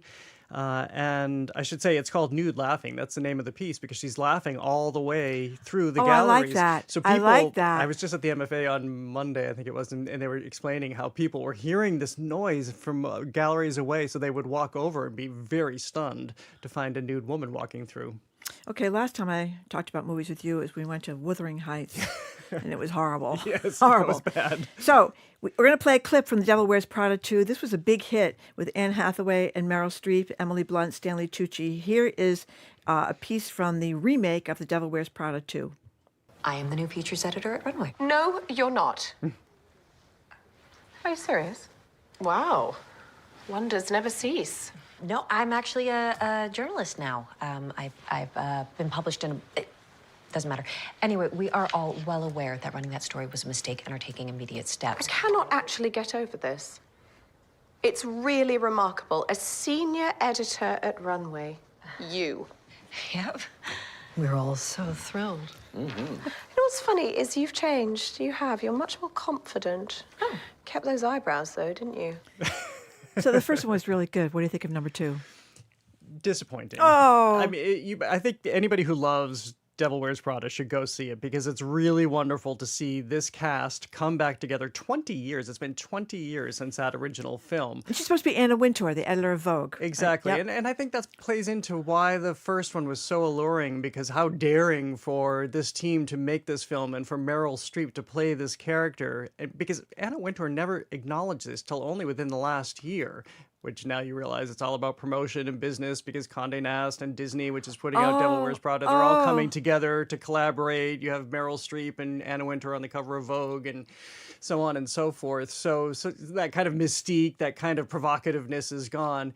But this flashes us forward, of course, to present day. Also, media, it's not fun to really see what's become of media, because we talk about how there are silos now, how there is epic ownership, and how people are getting fired left and right, and that is at play in Devil Wears Prada 2. So without me giving away too much, you have Anne Hathaway, who's gone on from being an assistant, a much beleaguered assistant, to being a really powerhouse journalist, and finds her way back to Runway magazine just at a time when it's about to have its foundation completely destroyed beneath it, which means Miranda Priestley, Meryl Streep, finds herself in a precarious position. That's also not fun, because remember how imposing and severe Meryl Streep was at Miranda Priestley.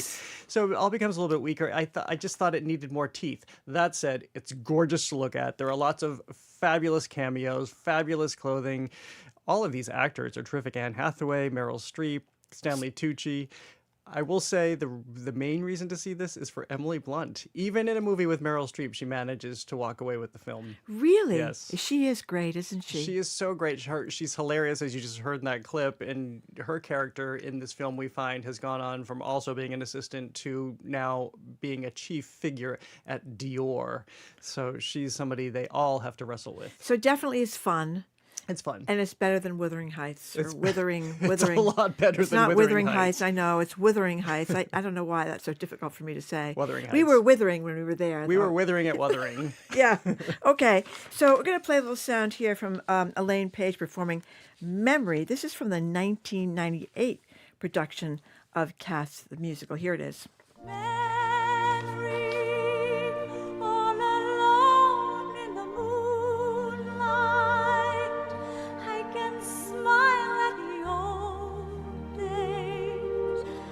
Was beautiful then. I remember the time I knew what happiness was. Let the memory live again. Okay, I've heard that song too much to really enjoy it the way I did when I first heard it, but nonetheless, there's a new Cast the Jellicle Ball.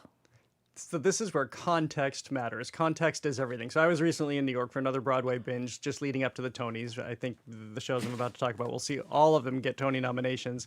Cats now make sense. It never made sense to me, this Andrew Lloyd Webber musical, which is just about a bunch of cats running around. Like, really, just cats. That's a very How good is this point. possible? Yeah, that's right. It They're was just singing cats. and dancing cats.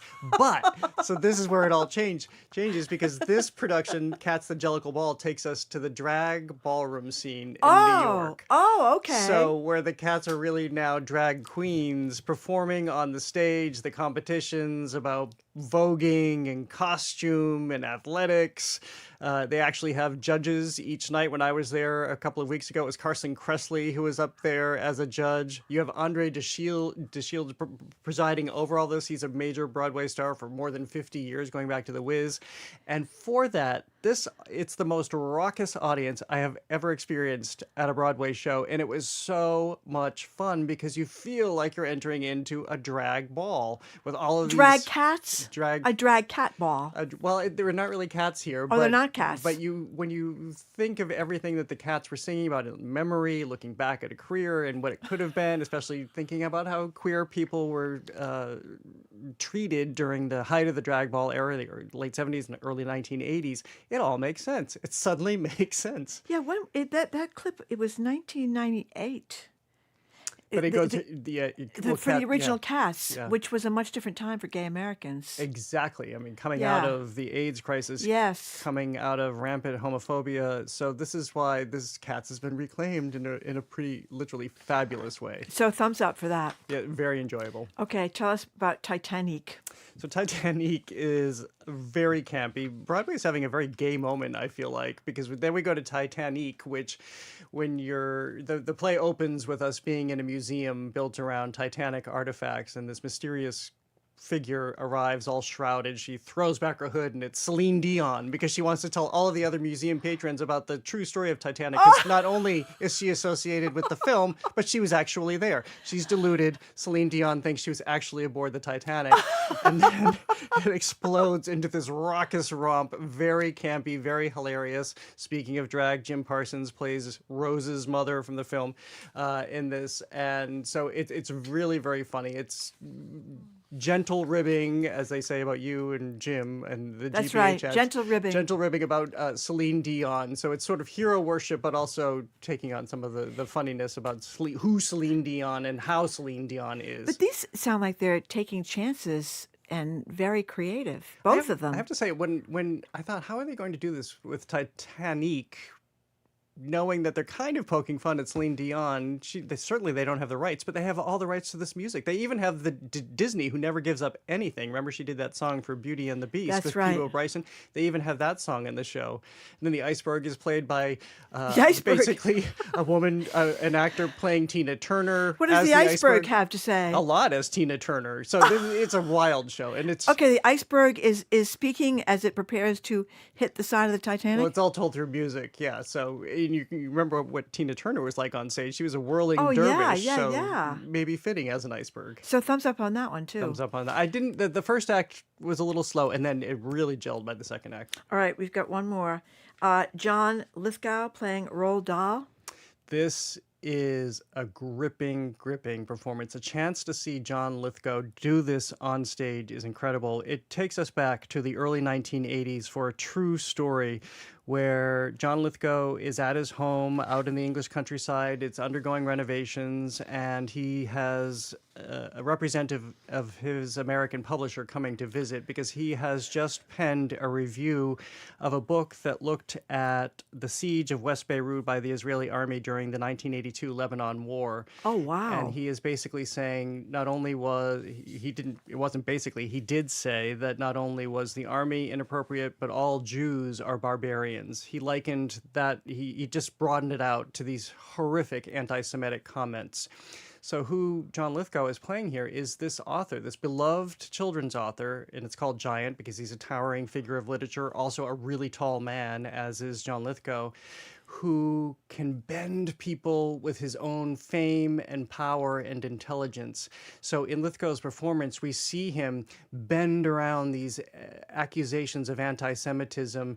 So there's always this disgusting, simmering, horrible creature beneath. You think he's pulling back. You think he's finally finding his way to humanity as they're imploring him to issue an apology, only to realize he's in tight control the entire time, and he's only giving as much as he wants and then taking it back, and then more ugliness emerges from his mouth.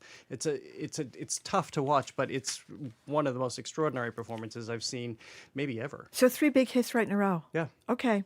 Jared Bowen, thank you very much. What are you doing at 2:00? Patrick Radden Keefe is going to be on the show. I know. How much do we love great. his work? And his new book, London Falling, which is about a middle-class 19-year-old Londoner who leaps from a luxury residential tower right across from MI6, is not all that it seems. He explores this in his new bestseller. He's a great writer. That'll be a great show. Thank you, Jared. Thank you. We've been speaking with Jared Bowen, Executive Arts Editor for GBH, host of The Culture Show, which airs daily at 2 on 89.7 GBH. Coming up after this quick break, the publishers of Boston Magazine launched their latest, most influential Bostonians edition. They're going to tell us who those people are. That's next on BPR 89.7 GBH, streaming at youtube.com/GBH News.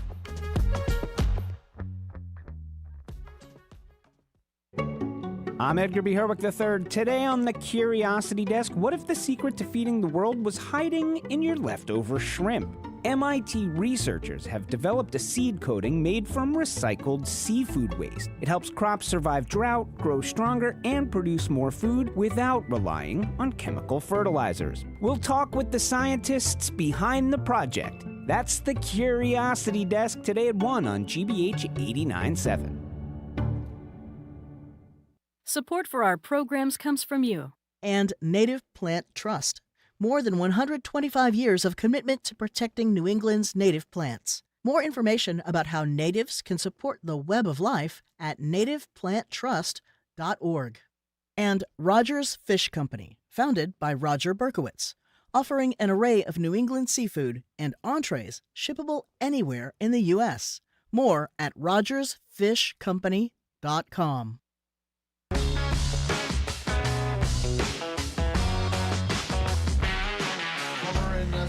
Yeah, welcome back to Boston Public Radio 89.7 GBH. Jim is gone today. He's not feeling well, so I'm here by myself. But Lynne Montesanto, publisher of Boston Magazine, Chris Vogel, editor-in-chief of Boston Magazine, are joining us. They have their most influential Boston's issue out, and we're very excited to find out who is on that list. But I have a question before we begin. Lynne and Chris, all right, you ready? Jim is out today. Now, he's very excited. We're very excited that we made the list. Last year, we were 52nd, and this year, we're 48th. We've moved up 4 years. So Jim called me this morning and says, if he works for 12 more years, since we've gone up 4 points, can he be the most influential man in Boston in 12 years? That's his question. What do you think, Lynne? I say yes. Why not? But I'm not the decision maker. I would do it. I got to talk to his agent. Yeah, that's right. Well, by the way, before we tell you who's on this list, how do you decide? I know David Bernstein's there, but is it David Bernstein in a panel, or does he make a bunch of phone calls? Or? Yeah, I tell you, it is absolutely. It's a ton of reporting. It's a ton of phone calls. A lot of disagreement around a table roughly the size of this one here. It is, and there's no formula. Editorial judgment is part of the process by design, and we think that's a strength of the list each year. But a lot of phone calls and a lot of reporting goes into it each and every year. We start, at least 6 months before the release of the issue, at a minimum. So you've got quarterback Drake May, big hero in Boston here on the cover, and New England Patriots coach Vrabel, who's gotten a little hot water lately. So he's still there on the cover, though. So was it just too late to change it, or did you not think about changing it, or what's the deal? Well, so first I'll just say that we did prepare this more than a month before the first allegation surfaced in the post. But honestly, regardless of what's happened since, I don't think that there's, you can tell me, any real debate that Mike Vrabel and the Patriots have been amongst the most influential people, groups, institutions, not only in Boston, but, all of New England over the past 12 months. And this list really measures power, not necessarily popularity. And we're acknowledging the teams and his and everyone else who's on the list. Yeah. Well, you're kind of running up against, because you have to get stuff in, and not like a newspaper. You're doing this stuff weeks in advance, correct? We run about a 4-month lead time, Yeah. in many sense. So could you put anything in there last minute or not? Like I said, the allegations and the press time were such that it would make it difficult. Yeah. Okay, so let me ask you about a couple of other people that are on here that I thought were really interesting. You had the people from the Quinn, which is a social club on Commonwealth Avenue, and I'm interested in that choice. Is Chris the choice guy here? Okay, it is a very interesting place. It got tremendous artwork. It's very diverse. That's the joke that I've heard a million times about the Quinn, is that you have seen more African Americans at the Quinn than you've probably seen in 40 years in the Back Bay, and I think that's true. It's very diverse. So why did it make the list? It's influential. I think it's number 4, number 5. They're 5. 5. Well, I think it was the Edgerleys who were there, who of course own and run the Quinn, and so they are influential in many different ways. He through business, she through charity, but of course the Quinn is indeed the centerpiece of that. And heck, I think that they should deserve a heck of a lot of credit for reinventing what a private club can be, and where the decision makers gather together in this town. And I think that is influence. Yeah, it is, and it is incredible that they have the art that they change there all the time, and they have that roof deck with the entire view of the city. Okay, here's another one that's a little bit controversial now because the BSO, Barbara Hostetter. I mean, she's a big philanthropist. I know she was instrumental in redoing the Garden Museum with that beautiful new lunch place and the walkway and all that kind of stuff. But she's been in the middle of another controversy. You picked the controversial people this year, Chris, because she's been over there, the person that's taken some heat, if you are on the Andres Nelson side, in the getting rid of Andres Nelson's at the BSO. Why is she influential? Well, first of all, I would say the controversy certainly doesn't disqualify anyone, nor does it qualify them, and give them special treatment. She's number 6. But with the case of that individual, I think that, listen, Barbara's quietly probably the most consequential philanthropist in town. Yeah. The Barr Foundation, the Gardner, now modernizing the BSO, as you've said. She won, I think, the Carnegie Medal of Philanthropy recently, which is like the Nobel Prize of Giving. Her fingerprints are everywhere in this town, and that's undeniable. So why is this such a fun issue, Lynne?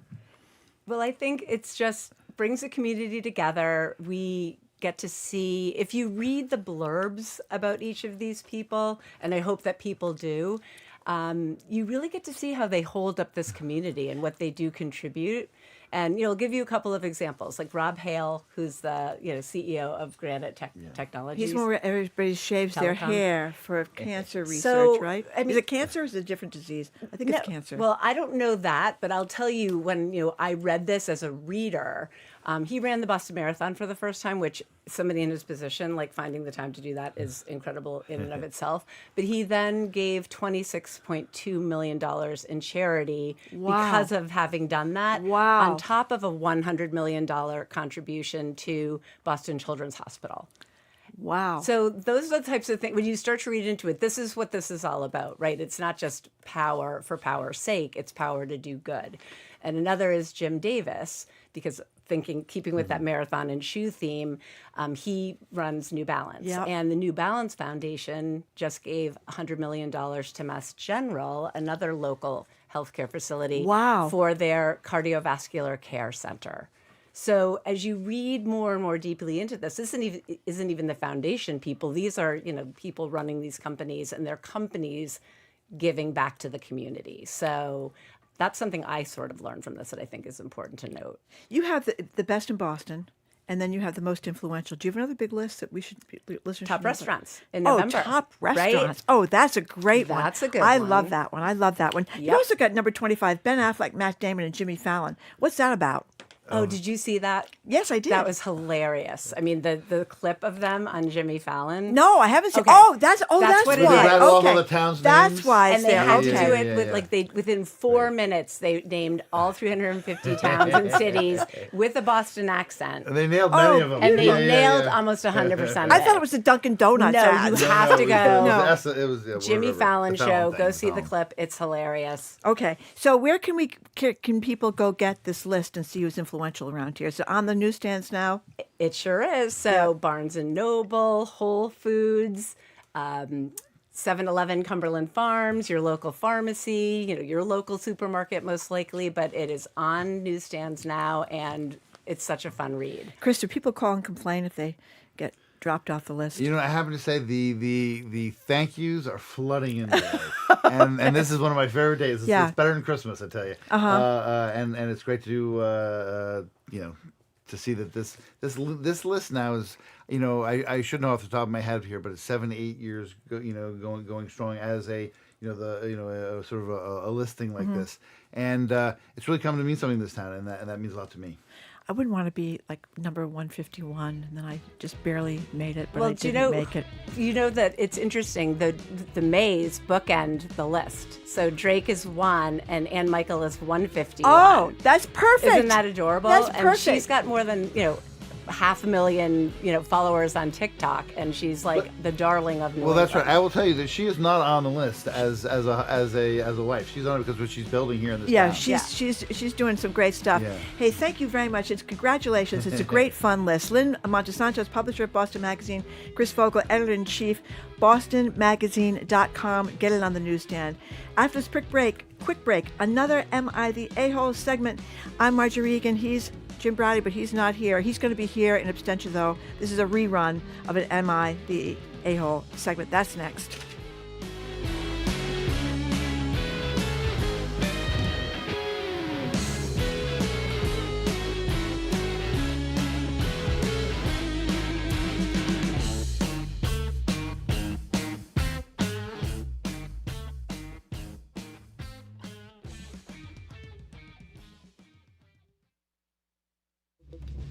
I'm Tori Bedford. Today on GBH's All Things Considered, critics are pushing back on Beacon Hill leaders' attempts to regulate social media for teens. New research suggests your dreams may play a key role in the quality of your sleep. And the Boston Fleet are back on the ice tonight, starting their playoff quest in the Pro Women's Hockey League. Those stories and all the day's news starting at 4 on GBH 89.7. Our programs are made possible thanks to you. And Seasons 4, the outdoor living store, featuring over 100 styles of outdoor furniture delivered throughout New England, plus a wide selection of plants, statuary, and garden accessories. April event in progress through Thursday. And Harvard Museums of Science and Culture, 4 museums a short walk from Harvard Square, with exhibits ranging from stunning glass flowers to ancient Egyptian mummy cases. Learn more at hmsc.harvard.edu.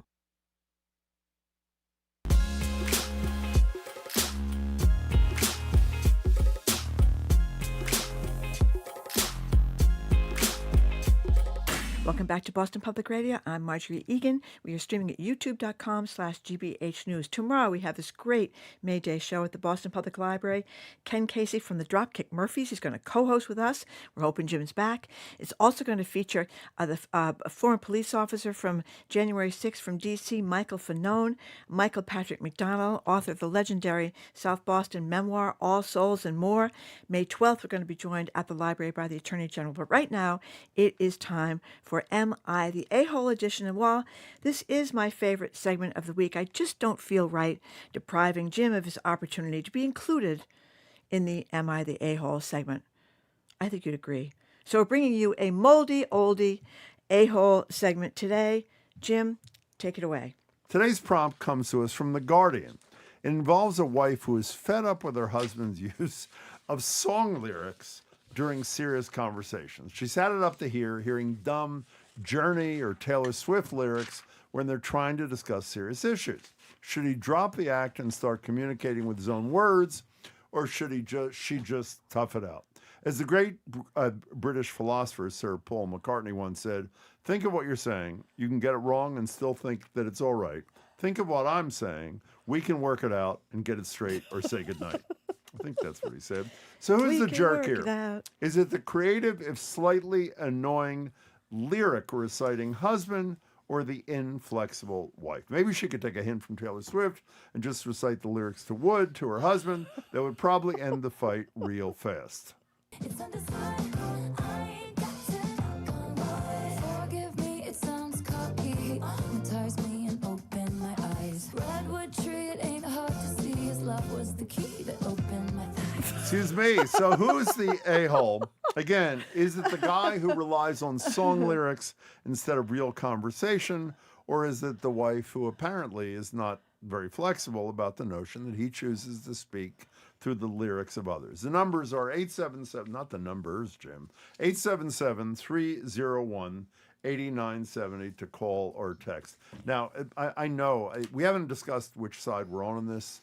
I guarantee you Marjorie's going to say, well, I see both sides of this thing. I understand what he's doing, but at the same time, it can be annoying. Am I right? No, I'd like a good song lyric from one, few, those fights could be kind of de-escalate a little bit. So the a-hole's the wife? No, because this guy, he talks about how conversation gets difficult and he walks out of the room. He doesn't want to go too deep into things. So he starts throwing out these lyrics like "Don't Stop Believing" and stuff like that. I think. What's wrong with that? So let's do this. Yep. Cue that up again, by the way. So the wife says to him, for example, I think our marriage is a mess. And apparently they get along well, so this wouldn't happen. They do. They're very happy. Our marriage is a mess. Yeah. And I'm really sick of how sloppy you are. I'm sick of the fact that you're always watching the Patriots or whatever you watch all the time and never pay attention to me. And the husband pauses and says this. Exactly. I mean, that's what he's trying to say. Now, on the other hand, if it were the wife that were doing the lyrics, I could be more on board with the wife because, as we all know, the wives are doing all the work around here. And every time you complain something to her, she could sing, I don't want to be your beast of burden. Oh, I like that. My back is broad. My legs are hurting. You know that song? I know it very well, actually. I didn't know you know it. 877-301-8970. This is a pretty clear-cut kind of thing. I am totally with the guy, by the way. And obviously, he doesn't have the ability to use his words, as we say to our kids when they were little. Remember when you said to your children, use your words? We can't use his words. He uses other people's words to express what he says. And in all fairness, I don't understand. He's not making light of this. He said he's not really good at serious conversation. So if he used poetry instead of song lyrics, you'd say it was fine, wouldn't you? If that's what it was to express his point of view. I can't get beyond all the lyrics the wife could use. Really? I've walked for miles. My feet are hurting. Beast of Burden. That's like the theme song of every do wife. That for the whole 20 well, minutes? It's kind of. I think it catches on to the flavor of most marriages. The wife is the beast of burden, and the husband's watching the Patriots. 877-301-8970. And by the way, not only would we like you to tell us who you think is the a-hole here, if anyone out there, and I bet you there is, if there's anybody out there like the husband of 33 years in this story who has done a similar thing, use the words of others to try to express his own opinion. We like to know which songs people pick the lyrics from, too. That's key. Maybe people could sing a verse. That's fine. And by the way, even if they haven't done it, what they would use, that's your point, is it not? That's right. What verses, what lyrics would you choose if you were in a contretemps? Do you have any lyrics that you choose? Don't worry, be happy, is my view. Don't worry, be happy. That's a good way to deal with your spouse, isn't it? God. When there's a difficult problem, you just say that, and everything is fine. Don't worry. Be happy. Exactly. Wouldn't that calm you down if you were really angry in a relationship? Okay, probably not if you're really mad. Karen in Wellesley. Thank you for calling, Hello, Karen. Hi, how are you? Hi. So I'm calling because my husband is a great guy. Everyone loves him. He's a big jokester. He's witty. He really, most of the time, makes me laugh. And I love him for that. However, if we are going to have a serious conversation about anything, the joking never stops. And I realize that that's his way of dealing with a serious situation. So I give him a little bit of flack on it. but it annoys me to the point where I want to punch him in the throat. Oh, really? I think your husband. We have Oh, keep going. we have a generally good marriage. Generally, yeah. We get along. We agree on most things. Most things. Just to give you an example. Please. I got into a minor fender bender with a car, 2013. Sure. I'm ready to get a new car. So we're discussing a serious issue of finances. And I say the words, maybe I should get a new car. And he says, nude? You want to be nude in the car? It's like, By the way, has your husband ever called our show? He sounds brilliant. Can you give him the number? Karen, it sounds like your husband is the person in this story because he admits, truth be told, when things get too serious, I want to deflect. So I don't want to go too deep into feelings. When a conversation gets too difficult, I want to leave the room or make jokes. This guy is your husband. There you go. He is, and I think he's the a-hole. Well, let me ask, before you go away, because we don't want to leave people hanging, did you want a nude car, or is that what you wanted or not? Karen, that was... Go ahead. I'd like a car with a bra. Karen, that was a great start to the conversation. Thanks for sharing that story. We loved it. Thank you. 877-301-8897. By the way, it's really good she called, because I hadn't even thought of that. It's like humor kind of thing. It's like a lot of people, particularly men, I know you're going to say this, so I'll preempt you, are not very good at serious interpersonal kind of things. So they do the best they can. I'm not defending them in all circumstances, but her husband and this singing guy, you know what? Well, it's like when clear people to me. get really Does upset. he sing the lyrics or he recites the lyrics? I wasn't totally clear about that. Are you? No, I think he sings song lyrics. He does sing puts it. He puts it to music, Jim. Okay. And he kind of dances a little bit too. Can we also have? By She the way, thinks this it's would an work. avoidance tactic, and that's what it is. Let's have the Beatles tune, because this is perfect. This is conciliatory. This explains, I really do want to work with you, my love. Here's what the Beatles had to say.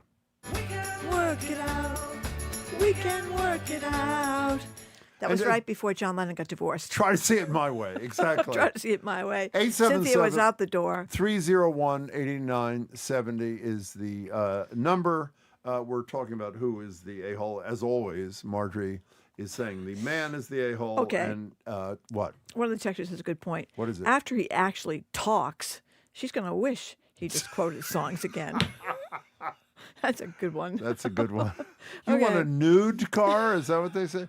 Where are we going next? 877-301-8970. You know what I've noticed lately? What have you noticed, Some of our Jim? best Who is the A-hole are not coming from Reddit these days. The Guardian really has some I love the fabulous... Guardian. And you know what they do, by the way? I don't know if you know this. They have... We should have done this. Maybe you can read from it in a minute.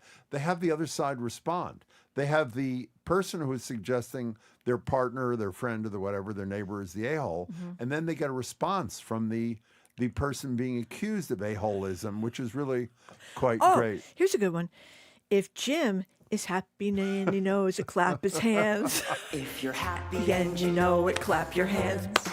I love If that, by you're the way. happy Did you love that when you were kids? I've been doing it with the grandkids quite a bit too. We're dancing around, just singing to that one. Scott in Rhode Island, thank you for calling. Hey, Scott. Hi there. Can you hear me? We can, yes. Okay. My wife and I both love music, and we often will start a song, one of us, and the other one will pick it up, and it kind of becomes a fun way of interacting. And the fact is, I mean, I don't try to interrupt her with lyrics of songs, but it's a kind of a nice thing that we share. Of course, we both know a lot of songs in common, and we've been married a long time. So for me, it's a fun thing. Maybe the woman that's upset should learn a few of her own favorite lyrics and, toss them out there. That is Great a brilliant idea. Meet fire. What's that expression? Meet fire with fire. What's Meet the fire verb? with fire. Thank you, Scott. That was an excellent suggestion. Thank you very much for the Here's call. a favorite lyric of a What? texter. What is it? Love is like a ball and chain.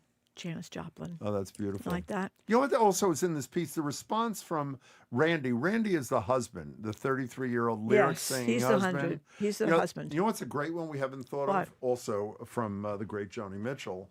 You don't know what you got till it's gone. I mean, that's right. If the spouse or shut the up, partner is saying, he's going to take off down the street. Exactly. Well, I don't think you proceeded by saying if you don't shut up, you're not going to know. That's a good prelude to that. Maybe you just sing and you pave paradise and put Pave up a parking paradise. lot. That's right. That's right. 877-301-8970. There seems to be a decent amount of sympathy for the lyric reciting husband of 33 years in this I think so. kind of thing. Well, he says he wasn't taught to cry from a young age. He was taught not to deal with his feelings. They went to therapy to deal with his lack of being in touch with his feelings, and things have gotten better. So he it sounds actually pretty says, good. he writes in his response in the I'm from the south of the U.S. where men don't talk about their feelings. That's I don't think they talk about them in the north either. I don't think so Now either. after counseling, I understand her more. Okay, let's go to Jim in Milford, New Hampshire. Hi, Jim. How are Hi, Jim. you? Hello. Hello to you. This is where you start talking. What do you think? Okay, well, that was good. Jim, Okay. thank you for the call. Meanwhile, we have Joan Armatrading. Is it Joan Armatrading who's saying, Yeah. "Killing Me Softly"? No, it was Roberta Flack. Roberta Flack. Okay, that was Joan Armatrading. Close enough. Oops. Roberta Flack. RESPCT. Oh, you're really into Find out this. what it means to me. Yeah, that's a good one. I hope you know who that was. That was Roberta Flack. No, That was Aretha Aretha Franklin. Franklin. Oh, my God. Not Roberta Flack. I knew it was Aretha Franklin. Okay. Let's try Jim in Milford one more time. Jim, are you awake or no? Apparently not. Jim, thank you. Take a nap on us. Call us again another maybe day. he fell in a drift because he said hello, and now he seems Do you to have remember, disappeared. by the way, I totally forgot about this. One of the blooper reels that Matt Shearer, who used to be our Yeah. producer, is now a superstar Did I at sing BZ something News wrong? Radio. No, do you remember the guy that called, and we finally took his call? He was on hold forever. This is the old station, and we thought it was a joke. We took the guy's call, and he was snoring on the phone. And rather than, he had fallen asleep, he had waited so long. And rather than hanging up, do you remember we kept him on the line for like 10 minutes? Yeah. We were talking to him. He's snoring in the background. He never woke up, by the way, and he didn't really He never miss woke up, much, and actually. he didn't answer us. No, that was Diego on the road, you are next on Boston Public Radio. We're talking about who is the a-hole. Welcome, Diego. Hi, how are you? Excellent. Listen, I go with the guy. I'll Why tell is you that? a couple stories. Please. Why? Yeah. Because I sang all my life. When I was a kid, or when I had little kids, somebody would say a word and I would sing a song with that word in it. Okay. And when I was my first marriage, our first date was. Oh, I was going to have him sing, and he disappeared. Call right back. There's one open line. Call right back, and we're going to ask you to sing whatever it is you sang to your first ex-wife. Here's or whatever Joanne it from is. New Bedford. I sang, "Hit the Road, Jack." He did, and I'm much happier. And then here's another one that says, "I love that Bon Jovi song, Shot Put Through the through the heart." It's really not. It's not. It's not. And you're to blame. It's not. That's not No, her. don't, Jim's girlfriend, don't. who's Let's the not. shot put champion. No, she was in my bar mitzvah class or bat Okay. mitzvah class. She was not my girlfriend. We've said Okay. it about 1,000 times. Pat, Rhode Island, you are next on. We hope that guy calls back. We really want to have you sing. Hey, Pat, how are you? Hey, thanks so much. Thank you. This certainly resonates with me. Why? Because my husband and I, we've been married 52 years. Oh, my Wow. God. Congratulations. Yeah. Well, thanks so much. And of course, I am always Mrs. Right. Yeah. And so my husband recognizes that at times. And Yeah. when things might get a little intense, he will always come back with, "Nobody does it better." Oh. Carly Simon's. I Carly love Simon's that. song. Isn't that cool? Yes. That is And beautiful. of course, it just cracks me up, and then we're over it. Now, is he a one-song pony? Is that all he sings? Is Carly Simon, or does he have other things in his? That's no. it. One deal. No, that's usually it. Every Okay. once in a while, it will come up, and he'll come back, and of course, I'm not expecting it, and then I laugh, and the whole thing is over. That is Okay, beautiful. That is beautiful. That was a great story, now, Pat. That's Thank you. the happy marriage. Yeah. The following texter has a not so happy What's that, marriage. please? I think the lyric is from Carole King. The texter says, "It's too late, baby. Now it's too late." We like Well, that you're one having too. the most fun I've ever seen Well, you I have. love these little songs. Somebody else says, "This is Josh in Waltham." Says, "I can't wait to calmly state." We all live in a yellow submarine. The next time somebody I'm having an argument with, throw that in there. Yeah. What the hell's that got to do with Maybe anything, that's what we should Josh? do when the ice people come. We all live. No, they You love. think By that the way, would they work? love singing. I found them to be great sing-along people. Eileen in a car. You are next on BPR. Well, Eileen, wait a second. Marjorie's having an outburst. Peter Mystic says the only song lyrics I use in conversation were written by David Byrne. Psycho killer. Qu'est-ce que c'est? Eileen, welcome. Hi. Sorry you had to wait there for Marjorie's little thing. Hi. What's going on? Not a problem. Yeah. Well, I'm on the side of the exasperated wife. I think that the husband is dodging having a real conversation with his wife. He is playing a game of verbal tennis. She hits a statement across the net, and instead of responding, he hits back these lyrics. And it is unserious. It's almost a way of saying, I'm just a little boy. I can't deal with these serious issues, so I'm going to make light of it. By the way, unfortunately, I think point. that is a perfect analysis of the situation. Thank you, Eileen. Oh, we have the wife's theme song ready to go by Aretha. Ready? Here we go. R-E-S-P-C-T, find out what it means to me. R-E-S-P-C-T, T-F-T-C-B. You know, before the segment started, Marjorie said to me, we got to play that Karen Carpenter song, Respect. It's really one of the great. She did such a beautiful job with that. Yeah. Okay, here's another Rolling Stones one that comes in handy with the children. This person says, never mind your wife. You can't always get what you want, but you get what you need. You know that Stones song? I think I might have heard that. Yeah, we're back in the 60s, and if you try Jim. sometime. If you he's still doing it. You try sometime. You get what you need. You get what you isn't get what you Yes, want. no, You can't get what you need. You get what you want. Okay, fine. Let's go to this. Really, We're back in the 60s. The Rose in the car. Hi, Rose. Hello. Hi. How are you? Can you hear me? I think we can. Yes, we can. Hello. Oh, okay. Hi. So my husband and I, we actually quote sometimes song lyrics to each other, depending on what's going on. There's always a Princess Bride quote that that's right. is appropriate. There's always a sign. Oh, there you are. Say it again. We lost you for 5 seconds. The Princess Bride. Yeah, go ahead. We got that. Oh, the Princess Bride. And there's always a Seinfeld quote for anything that's going on. There's always something. Like what? From Seinfeld. Well, it depends on the situation. Like, even when we're watching, MSN and we're watching some political commentary, there's always something. I knew you would ask me, and I wouldn't be able to think of it right now. Well, Rose, can I tell you, I know what you and your husband have said to each other since you said you quote Princess Bride. In a good moment, I'm sure you say to each other, marriage is what brings us together. Rose, thank you. There's also a lot of I'm waiting. Yeah, that's right. We have that. By the way, Rose, thanks for the call. What do we have a clip of? I didn't hear that, Jamie. Oh, we have. This is, by the way, speaking of Rob Reiner, which one of the great movies. Is there anybody that doesn't like Princess Bride? It's a great movie. One of the greatest movies ever. Love it. And our favorite line, and if you're faithful listeners to the show, in our 27 years in the air, I don't think we played this more than like 3,000 times, maybe 3,500. Airplane in this. Here's this great moment in Princess Bride. Marriage. Marriage is what brings us together today. Marriage, that blessed arrangement, that dream within a dream. Oh my God. That sounds so much better. I forgot the extended portion of that thing is pretty great. That's a great. So now I don't know this lyric. I know the phrase. What is it? Well, Pat from New Hampshire says the lyric his wife always uses against him is from a U2 song, "Trying to Throw Your Arms Around the World." But the quote he uses is, I've heard elsewhere, "A woman needs a man like a fish needs a bicycle." That's what she says to him. Diego is back. Diego's the one who was singing the people. Diego, I'm sorry we cut you off or whatever we did. Welcome back. How are you?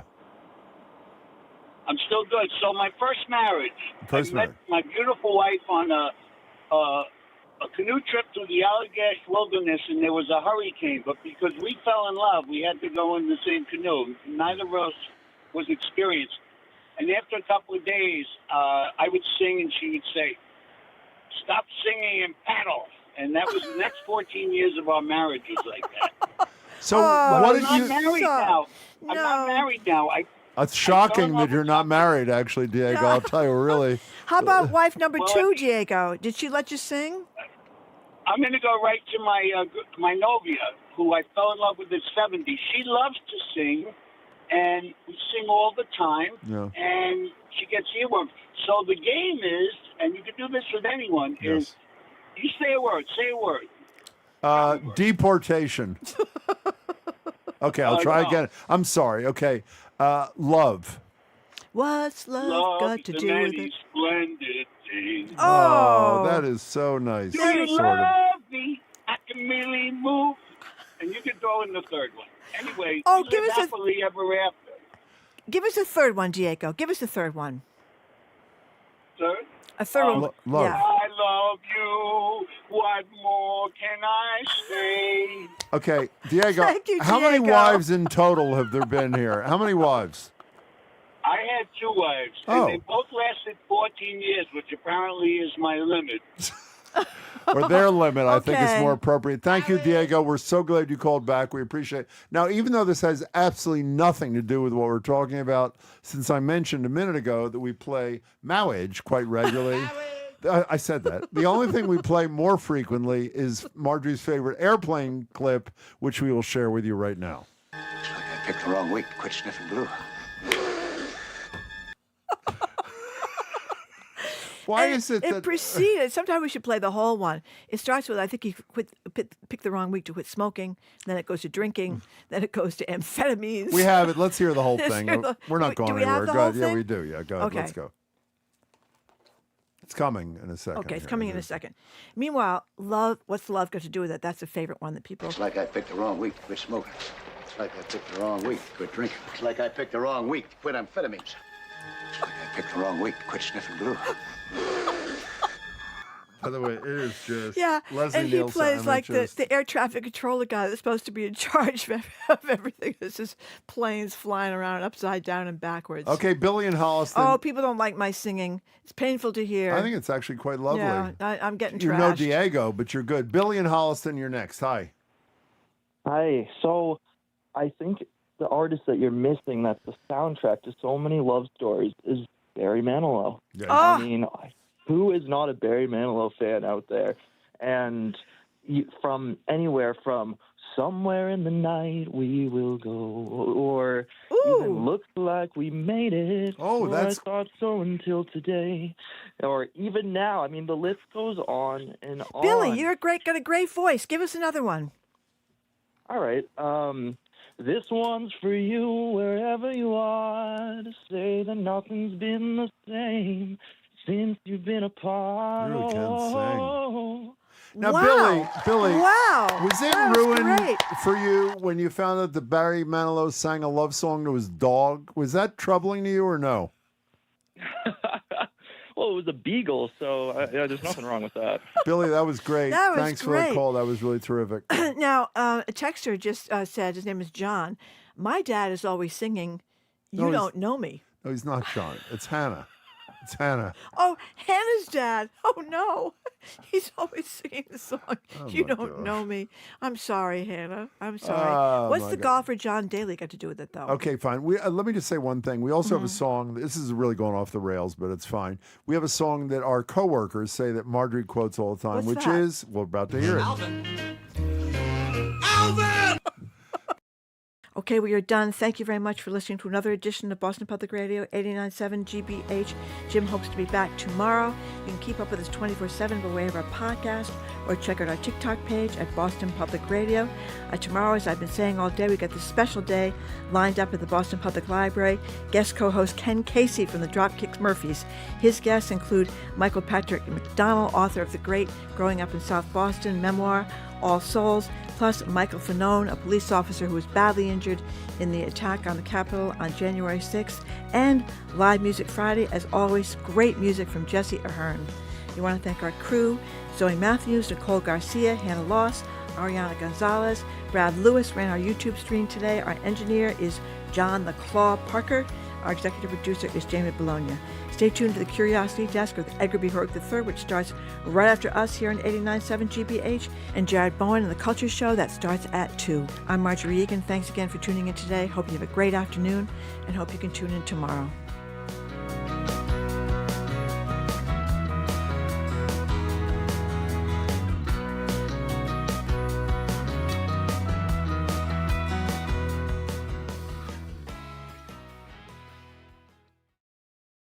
From the stories of centuries past to discoveries that will define our future, How Did We Get Here's how-tos and more. Journey with us down the rabbit hole on the Curiosity Desk. Coming up next on GBH 89.7. Support for GBH comes from you. And Newbury Court, serving Concord, Massachusetts for 30 years as a not-for-profit continuing care retirement community dedicated to older adults. More at newburycourt.org. And MIT Federal Credit Union. Their mortgages are built around their members with personalized guidance. Memberships open to the public. More at mitfcu.org. Federally insured by NCUA, NMLS number 39923. You're listening to 89.7 WGBH HD1 Boston. Online at gbhnews.org. GBH News. What matters to you? I'm Edgar B. Herwick III. Today on the Curiosity Desk, almost as soon as shots rang out at the White House Correspondents' Dinner, the conspiracy theories began to fester. But this time, things felt different. We saw wild speculation from very public figures on both sides of the political spectrum. So why was this particular act of violence so well suited for misinformation? Meanwhile, as global warming threatens the future for farmers the world over, as populations boom and droughts get worse and more frequent, we meet a team at MIT working to create the specialized, nutrient-rich, drought-resistant seeds of the future. And it has not been an easy 50 years for home brewing hobbyists. We'll learn about the craft of craft brewing and the long push to preserve it. It's all ahead this hour on the Curiosity Desk.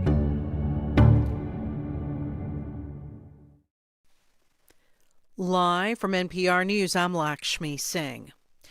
Defense Secretary Pete Hegseth is facing another day explaining why he believes the U.S. is winning the war with Iran. A day after House lawmakers question him, members of the U.S. Senate have their first opportunity now to praise him or, like Democratic Senator Kirsten Gillibrand, criticize the decision to go to war at all. This is a defined mission set that we have had great success in pursuing against a determined enemy who seeks nuclear weapons. And I'm proud of the opportunity to remind the American people, because they believe in it as well, that they can't have it. You don't care whether When the American people support this war. the American people are quite smart. They understand and see through spin. They know that a regime that says death to America, that seeks nuclear weapons and the ability to deliver. The Trump administration is seeking a $1.5 trillion military budget for 2027. Early morning trading saw global oil prices spike as high as $126 a barrel over fears of an escalation in the U.S.-Iran standoff in the Strait of Hormuz. In the U.S., AAA finds the average cost for a gallon of regular gasoline has risen to $4.30. NPR Stephen Basaha has reaction from customers. The cost to fill up her Silverado in Birmingham, Alabama makes Mary Kaiser numb. I don't feel anything at all. I'm just disappointed. Chris Covey's visiting family and says gas has not affected his driving yet. The place where I'm starting to notice it is the price of groceries, because a lot of things are trucked into where I live in Arizona. Gas prices started dropping about 2 weeks ago with hopes the Strait of Hormuz would reopen. But Aixa Diaz with AAA says with no clear end to the war in sight, prices are climbing back up. It's so volatile, and it really just depends on what's happening geopolitically, and that can change by the day. Overall, gas prices are up about 44% since the war began more than 2 months ago. Stephen Basaha, NPR News. A peace summit in Tel Aviv today brought together more than 80 peace-building and shared society organizations fighting to change the trajectory of Israel's future. NPR's Eleanor Beardsley has more. Charlie Hoste represents an Israeli language school offering a different way of teaching. We think it's important to teach people language through the reality that's happening here, so people are able to, use Arabic and use Hebrew as a tool to make a positive change, to talk about injustice and things that you don't typically learn the language for in a standard language school. Hoste says there's very little tolerance in Israeli society today for talk of peace between Jews and Arabs, or for even something as basic as being a language school that offers Hebrew and Arabic together. Eleanor Beardsley, NPR News, Tel Aviv. This is NPR News. Good afternoon. With the latest from the GBH newsroom, I'm Henry Santoro. Gas prices in Massachusetts have reached an average of $4 a gallon for the first time since 2022. A lot of people talking about it, as we just heard from our colleagues in Washington. As of today, the average price for a gallon of gas is $4.15 throughout the Bay State. Oil prices continue to climb as hopes for a peace deal between the U.S. and Iran dims and shipments through the Strait of Hormuz are restricted. Here is Mark Shieldrop of AAA Northeast. As long as oil prices are above $100 a barrel, that doesn't bode well for gas prices, and they could continue to climb for the time being if the current dynamics continue. I paid $4.19 yesterday. Shieldrop says people can save money at the pump by purchasing gas at wholesale clubs like BJ's and Costco and avoiding gas stations off major highways. City of Cambridge is on track to be the second city in the Commonwealth with a $1 billion budget. This after City Manager Yi An Huang submitted his proposal budget for fiscal 2027 year at Monday's City Council meeting. The next fiscal year begins on July 1. Cambridge Day reports that if approved, this budget at just over $1 billion would be the first time Cambridge had a 10-figure budget in a fiscal year. Boston is currently the only city in the state with a budget that goes over $1 billion. 2 playoff games tonight, Celtics and 76ers, Fleet and Ottawa. If you're going to these games, make some noise. This is GBH News. Support for NPR comes from NPR stations.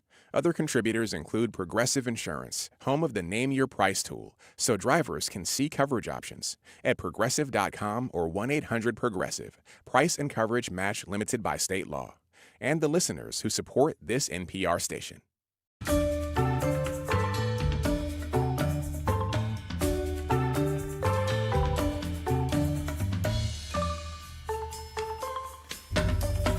You are listening to the Curiosity Desk on GBH. I am Edgar B. Herwick III. We are streaming live at youtube.com/GBH News. Well, as far as presidential assassination attempts go, the shooting this weekend at the White House Correspondents Association dinner was frankly kind of strange. And what happened in the aftermath was arguably just as bizarre. Conspiracy theories embraced by major public figures pretty much immediately. A deluge of misinformation, disinformation, and this surreal sense of disinterest. Well, here to weigh in, we are joined by the one and only Joan Donovan. Joan is the founder of the Critical Internet Studies Institute and a BU Assistant Professor of Journalism and Emerging Media Studies, and she's a Curiosity Desk contributor. Joan, welcome back to the desk. Wicked excited to be back. So can you just kind of catch us up briefly now that some of the dust has settled? What do we know about what actually for certain happened this weekend at the WHCA dinner? Yeah, so it looks like, like all White House Correspondents' dinners, there's a lot of fanfare and excitement. What was interesting this year is that Trump showed up. So he had never shown up before or had never expressed interest in being part of this. And it's a night where we celebrate the independence of the press by also having dinner with politicians and whatnot. And so that was pretty normal, except the thing that happened at the event, which was that Cole Allen, a 31-year-old man from what appears to be Torrance, California, tried to run past security in an effort to get to the president. What happens between the attempted run through security and then, depending upon where you are in the building, you have completely different experiences.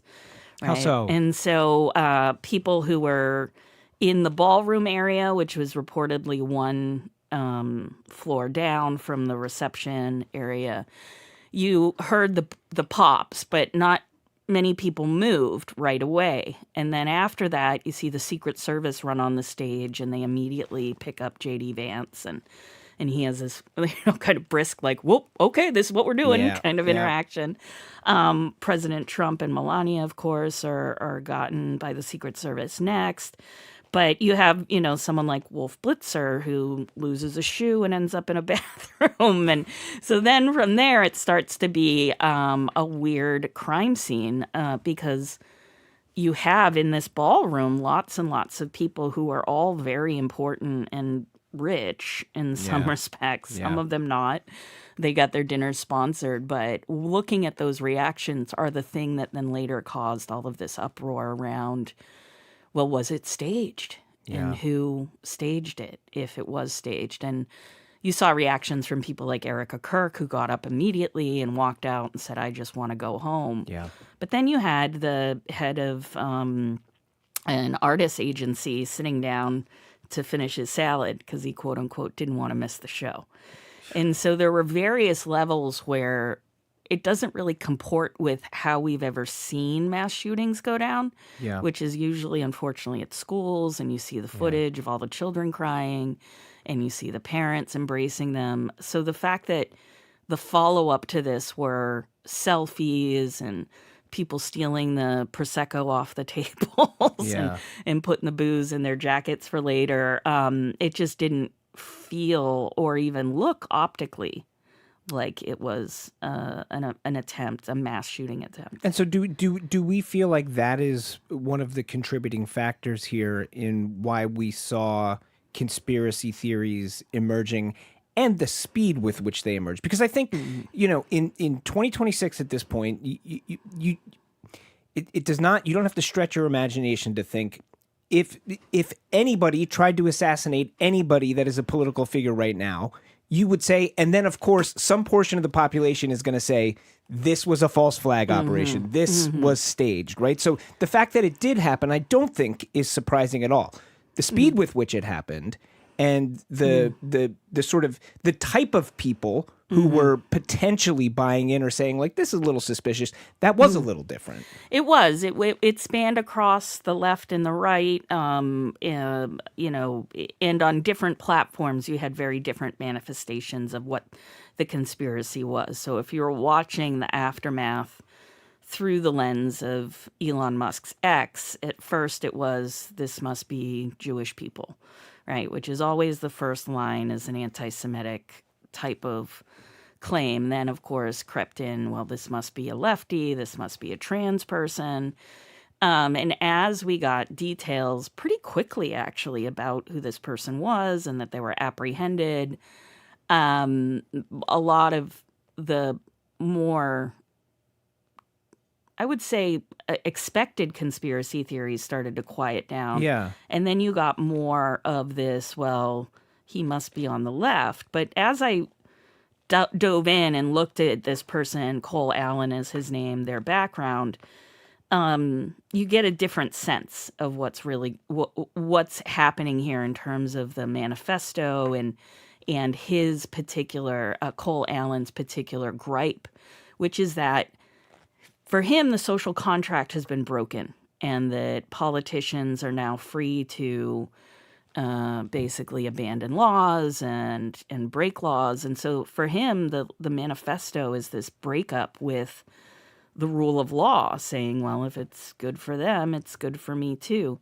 It doesn't make any sense in any like actual classical political framework. Most people don't jump into this vigilante type role of, if I can just get rid of the administration, then everything somehow will fall into place. Well, but maybe not classical political, Yeah. but you're somebody who researches perpetrators of violence. I mean, in terms of Cole Allen's manifesto, as you point out, or just his makeup as far as we understand it, or his motives as far as we understand them, how is it or is it not like, I don't know if contemporaries were, but other people who've perpetrated this kind of violence in recent years?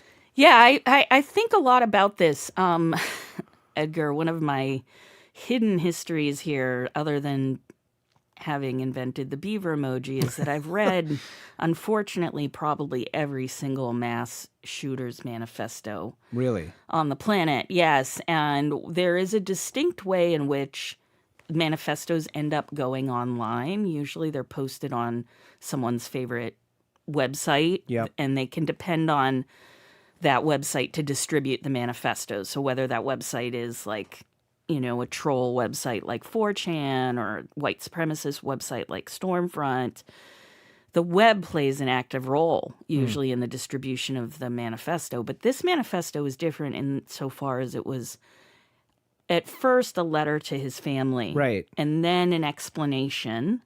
And then usually how other manifestos end is with a call to action, is with, come and do this yourself. Or in this, in typical manifestos also list out how they got their weapons, why they chose certain weapons. And in this one in particular, he does talk about why he picked the White House Correspondents' Dinner, basically saying it was the best shot he had. Yeah. But at the end is so different from what we normally see, which is the invitation to act. Instead, he says that he's sick to his stomach and that he says, stay in school, kids. Yeah. And there is also, I wonder, as you just point out, you're somebody who has read all of these manifestos. I admittedly have not read all of these manifestos. Don't do it. Yeah. Don't well, do it. But I have read this one. And one of the things that's striking about it, and maybe you can explain whether or not this is common, there is also there is a strain of apologetic language and to a certain extent, a demonstration of a fair amount of empathy throughout the whole thing, where he's apologizing to the people who, whether knowingly or unknowingly, were involved in this, apologizing to his family, apologizing to his church, like even even to some extent apologizing for, like, I was, essentially I was on this train and you didn't know you were carrying my baggage and there was dangerous stuff in there. I mean, like, is that common? No, that was very strange. Even the exclusion of except Mr. Patel, where he says he's going to get the administration, but not Kash Patel. That to me, and this is just my hat for this on as an academic, I think he, it seems like Cole Allen went into a pretty fast radicalization after Trump got reelected. And we might end up finding out that, he was a listener of Kash Patel or other Epstein-related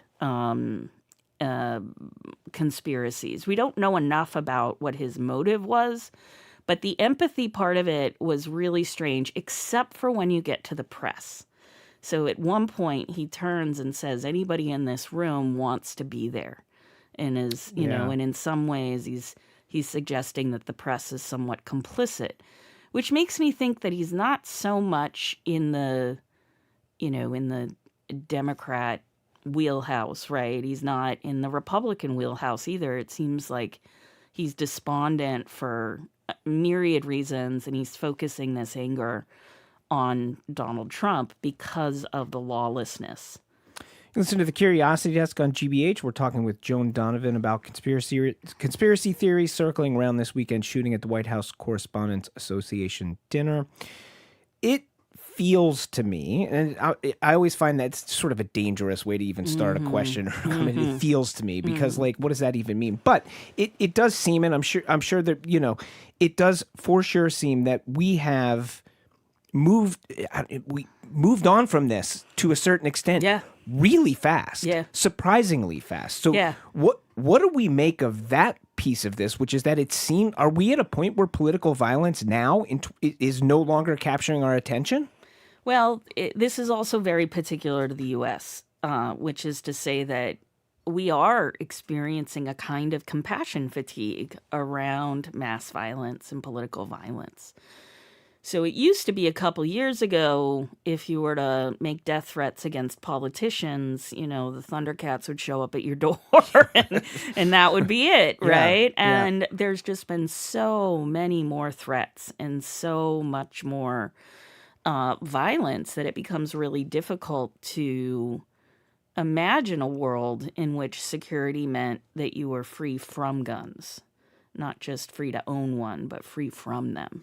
And free from gun violence. And in that way, I think the gun violence question in America is the biggest one still, which is how many of these things could be thwarted if we didn't have such access in the U.S. to weapons.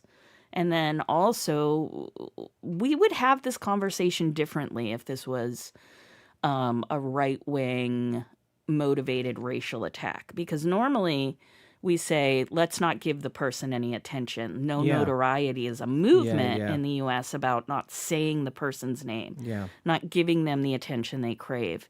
So in this way, the use of political violence to call back to this manifesto is typical of what we've seen of other kinds of killers. But I think the curiosity level of people wanting to read this manifesto is also very different. Yeah. Typically, you know, I've killed a ton of stories over my time when journalists are just simply wanting to reprint the manifesto, or they want to annotate the manifesto and get people to go deeper into it. Because what you find with a lot of the white nationalists is that they're doing the political violence to call you back to, you know, great replacement theory or their ideas about Israel, et cetera. And in this case, it doesn't comport in the same way. So a lot more people are curious about the manifesto. But I would say that, you know, when people resort to violence, a lot of times it's because they're so injured in such a way that they can't think logically. And so in this case, what we need to look for is, you know, who did he know? Were there other people that were egging him on? You know, if it wasn't in real life and he didn't have any friends that were interested in this kind of political violence, where was he talking about it or getting information from? And we do know he signed off with his gamer tag. Yeah. And then another mimetic slogan of friendly federal assassin, which struck me as very, not just awful, but also a thought in his mind about, well, how do I want to be remembered? Because it does seem as if he didn't expect to leave alive. Troubling story in troubling times. We've been speaking with misinformation researcher Joan Donovan. Joan's the founder of the Critical Internet Studies Institute and a BU assistant professor of journalism and emerging media studies, and a Curiosity Desk contributor. As always, thank you, Joan, for being with us. Thank you. Just ahead, what is the connection between farmers in Morocco and shrimp? This ought to be good. Stay with us. You're listening to the Curiosity Desk on GBH 89.7.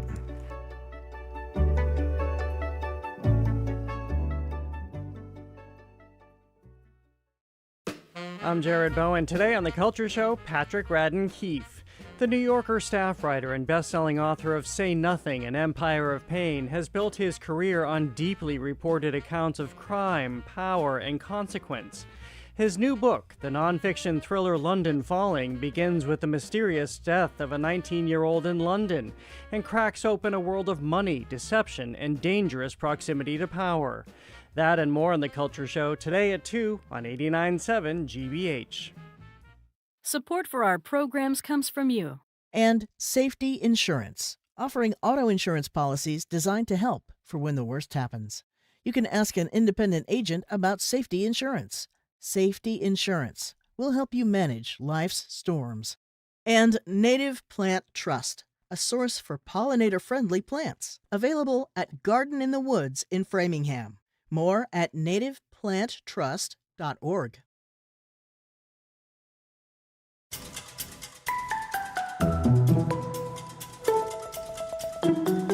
You're listening to the Curiosity Desk on GBH. I'm Edgar B. Herwick III. We are streaming live at youtube.com/GBH News. Well, seafood is a pretty big deal here in New England, but it turns out that shellfish aren't just a tasty meal. The lobster and shrimp shells we throw away might just be our newest weapons in the fight against a growing global food crisis. Yes, scientists at MIT have found a way to upcycle seafood waste into a coating for seeds that they hope can help plants withstand drought and grow to be more nutritious and sustainable. Joining us now to talk about how this process works, what we still have to learn about it, and what it will take to employ it at scale are the minds behind it. MIT professor Benedetto Marelli and postdoc associate Giorgio Rizzo. Benedetto, Giorgio, welcome to the Curiosity Desk. Hi. Thank you. Thank you. All right, so this is pretty cool. Let's start at the start, which is to say the idea of coating seeds with something to help them grow is obviously not new. It's been around in some form or fashion for a very long time. What's different about this? So it all starts with the idea that we need to find new ways to grow food, and particularly we need to find new ways to replace or decrease the amount of fertilizers that we use. And the solution is in the soil, is with microbes. These are plant growth promoting bacteria that really boost plant health, and they can also be used as a pesticide, right, as a biocontrol agent. Though there is a big technical bottleneck, which is how can we preserve, encapsulate, and deliver the microbes in the soil when they're needed the most, and how we can transport them around the globe. And so we were thinking about how to do that, and the solution for us came from food waste, right? So particularly from biopolymers, which are these materials that we can extract from the big biomass that we have from agriculture and food. And the trick was all about understanding which material to use, so which one is very available at a lower cost and is widely available around the world, and what technical solution can be used to upcycle it so that it can become fruitful for the farmers. George, does that sound about right? Yeah. And so that's why we came out with the idea of recycling the seafood waste made from crustacean meal, for instance. Because if you think about that, when you buy crustaceans like lobsters, shrimps, or crabs, more than half of the weight of what you pay for food is actually waste. You're going to throw it out. Yeah, exactly. So, and it's also an ubiquitous material because it's also the main component of insects' exoskeleton or even mushroom cells. So you can find it in a wide range of animals and systems. And we came out with the idea of recycling the actual biopolymer of these shells, that is chitosan, with trehalose. Trehalose is a natural sugar, is a biogenic compound, so that means that it's produced by organisms when they are facing abiotic stressing conditions, such as drought or high salinity in the soil or even pollution by heavy metals, and helps the bacteria and the cells to survive in these harsh conditions. So we anchored chemically the sugar to the polymer structure in order to obtain our final material, Chito-3, as a liquid formulation.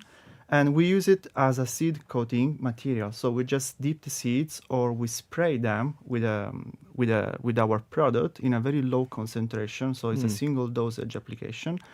And we have proof, at least on 20 different crops and 10 different bacteria, that the material helps the plant growing better and stronger. And I don't know if you can see here, but folks are. This is a good one to be checking out our YouTube stream because these two gentlemen have brought us some good visual aids here. We have some very healthy looking peppers, beautiful green leaves, and we've got some green and red peppers hanging off here, and we've got one that's flowering. So this looks like we're going to have at least one pepper here. Yeah, probably one that's here. Actually the difference with uncoated seeds. Oh, this is uncoated. Yes, so this is how the plant appears without any treatment. Also looking very healthy. What we have here is very nice green leaves. We've got a couple of little flowers, which looks like potentially going to have one or two peppers on there. Yeah, but this is coated with our technique. This one, which is coated, for those not watching the YouTube stream, has 1, 2, 3, 4, 5, 6, 7. Yeah, you got like 7 peppers going already. Yeah. And now these are happening in the same conditions. Yes. On the same time scale. Yeah, exactly. So what we have here is this is clearly at least quicker and maybe overall more productive, but we don't know yet until this guy does his whole thing, right? Yeah. One of the most important parameters actually is considering the crop yield increase when you treat seeds. Okay. So this is what farmers are looking for. How big is the crop We want yield more crop, yes. Yeah, exactly. So basically it sounds like, I mean, correct me if I'm wrong, but it's basically you're saying like sometimes we have soil that needs a little boost. It needs to be either rehabilitated or just given a little whatever, a little oomph. And up until now, we're using fertilizer largely to do that for the most part. And you're saying, no, we're going to do a solution where we're going to let the thing that we're putting in the ground that we're planting do the rehabilitating of the soil itself. Or in some cases, even fertilizers are not enough. Yeah. And this is where the microbes are really useful. So in what is called marginal land, so a land that is not fertile anymore, these microbes are really able to establish a microenvironment around the seed that boosts the plant health and allow the plant to survive in those harsh conditions and still grow in such a way that can produce crops. And this is where there's a big difference in the using these biofertilizers compared to using the normal chemical fertilization. All right, I want to talk a little bit more about the process and what you do in a second, but let's take a pause just for a minute. Let me just say to folks, you're listening to the Curiosity Desk here on GBH. We're speaking with MIT professor Benedetto Marelli and postdoc associate Giorgio Rizzo about coating, a powerful new coating that they've invented for seeds made out of seafood waste. Can we talk about the problem that it is that we're trying to solve and the scale of this problem as we look forward, which is to say, we got a lot of people on this planet. Mm-hmm. We've got a changing climate in a lot of places in this planet. And as you tot up the numbers and you look at the math, it's basically like, is it, we're not going to be able to make enough food to feed all of these people and we got to do something? Is that where it is from where you're sitting? Yeah, and also is even considering the detrimental effect of the over-application of fertilizers.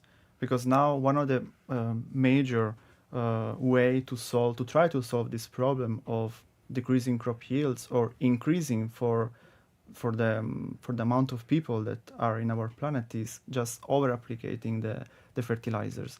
But this is very detrimental for the soil, for the environment in general, because it increases the soil salinity and depletes the microbiome of the soil. So it contributes to make the soil even more sterile and less favorable for growing new crops. So as we do the thing that's giving us enough food that we need now, we're making the soil worse by doing that sort of as we go.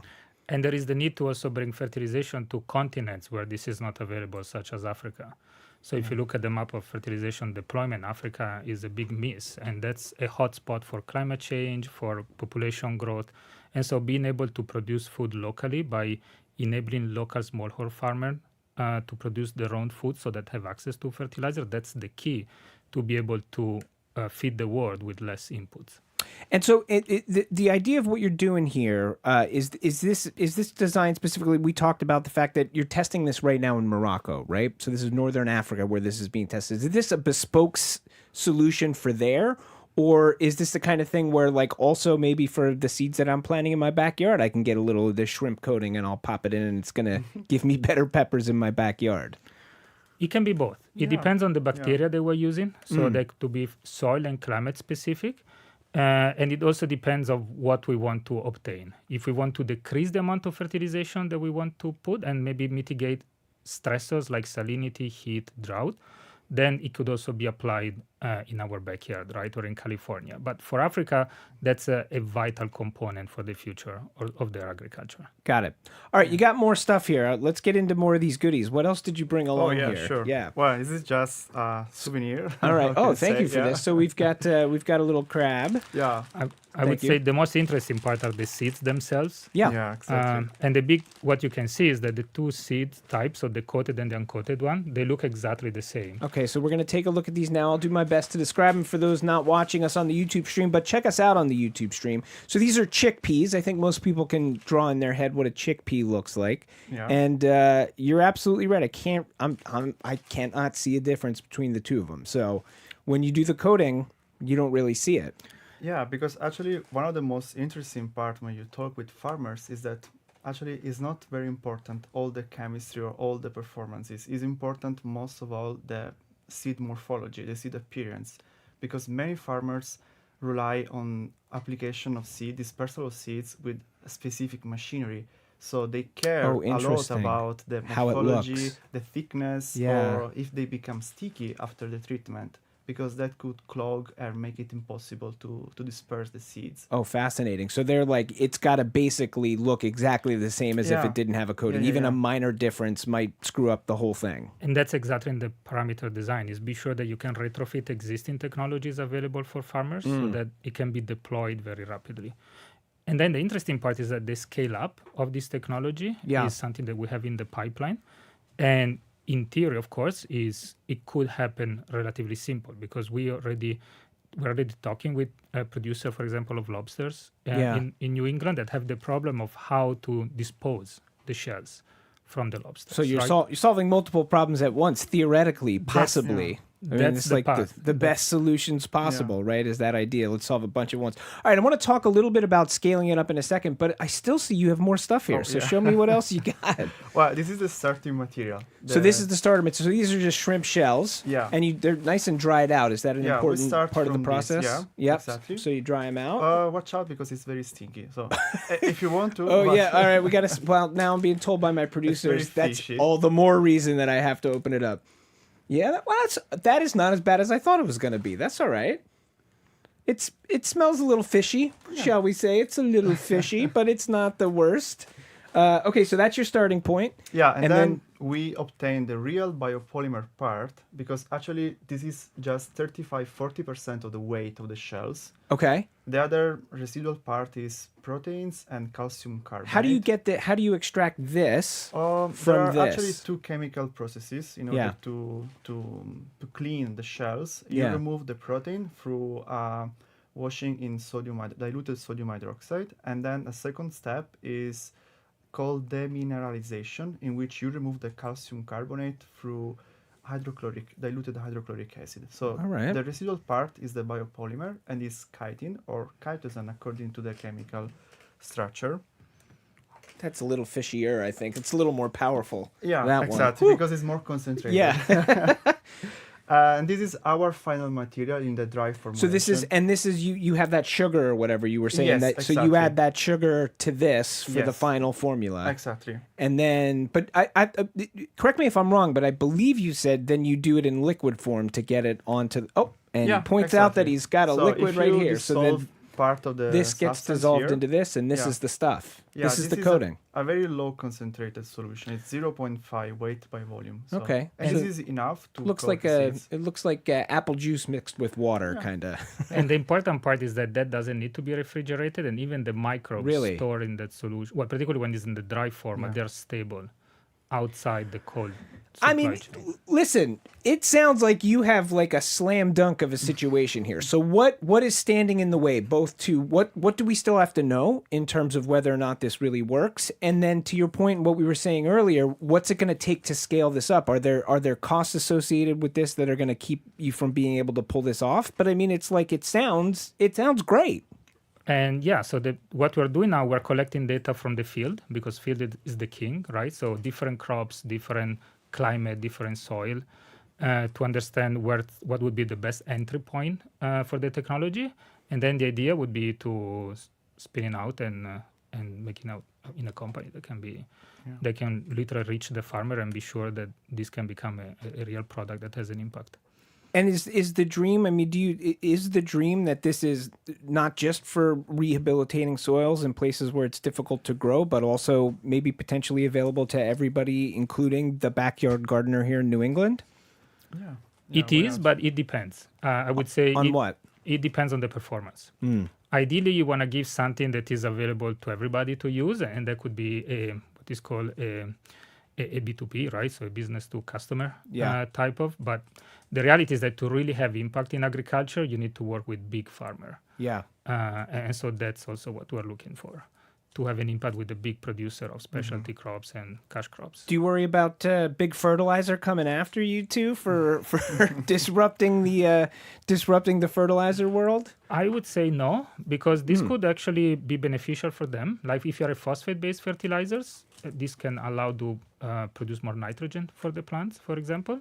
And even if you're a nitrogen-based fertilizer, you're looking for more land and more crops to grow. And so I would say the two solutions can coexist. And then how about, as we said, you're scaling up, studying this. You've got this thing going on in Morocco. How long is that? Is this like a season, multiple seasons that you're going to be looking at this? When are you going to know more? When is sort of the next step of knowing more? Well, actually, we are already running experiments in Morocco, for instance, for tomato and chickpea. And our colleagues are even calculating like the sugar content, the quality of the fruit of the final tomato, because there are all marketable standards in order to sell a tomato. Yeah. So like the diameter, the intensity of the color, the sugar content, and all these side parameters. So it's like if you can make the yield really good, but the yield is a bunch of small or not tasty, fruit. It's like, or maybe you can sell them for a smaller type of market, so they don't meet the standards. And probably in the next 3 to 4 months, we should have enough data to run a startup or have more consistent data. And for us, the interesting part is that we started looking in Morocco and in Africa, because that's also what supported the research. But eventually, as we published the research, we got also the interest from local communities here in the US. And so Giorgio is gonna fly to California in June to run experiments there together with the University of California. All right. Pistachios or what? No, tomatoes. Tomato, yeah. We've got a good question from YouTube because shellfish allergies are not uncommon. So the question is, does coating affect people with shellfish allergies? No, absolutely. Because actually the allergic component is the protein part that is the first thing to be washed away from the shells. Okay. So there is the protein content that make people allergic to seafood. So my answer is that the solution should not affect it should not be an allergenic. Yeah. Is a coating that goes into the soil, and we know that is degraded in the soil completely. Yeah. Exactly. And so it should not.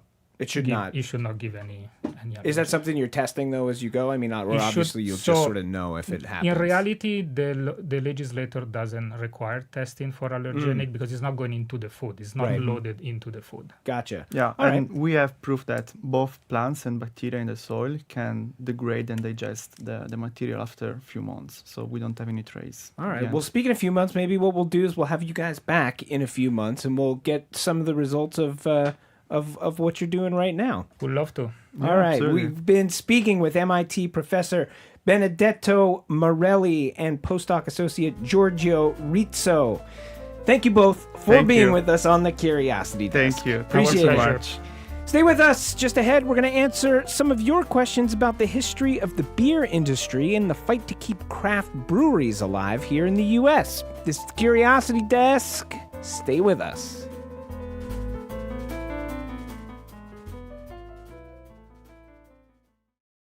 This year, we're getting to know each of the 26 gateway cities in Massachusetts, calling it 26 in 26. I'm Magdiela. If you're in Lynne, Lawrence, Worcester, Brockton, or Revere, I want to hear from you. What's our community like? What worries you? And what would you like to see more of in the news?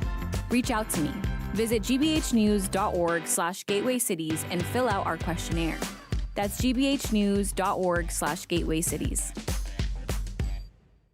Support for GBH comes from you. And Boston Ballet, presenting Spring Experience, a dynamic journey through movement, music, and emotions, including Jerome Robbins' celebrated Dances at a Gathering. Opens May 7th at Citizens Opera House. Tickets at bostonballet.org. And Cambridge School of Culinary Arts in Porter Square, offering private cooking events for your next team-building activity, family reunion, birthday party, or night out. You can learn more at cambridgeculinary.com.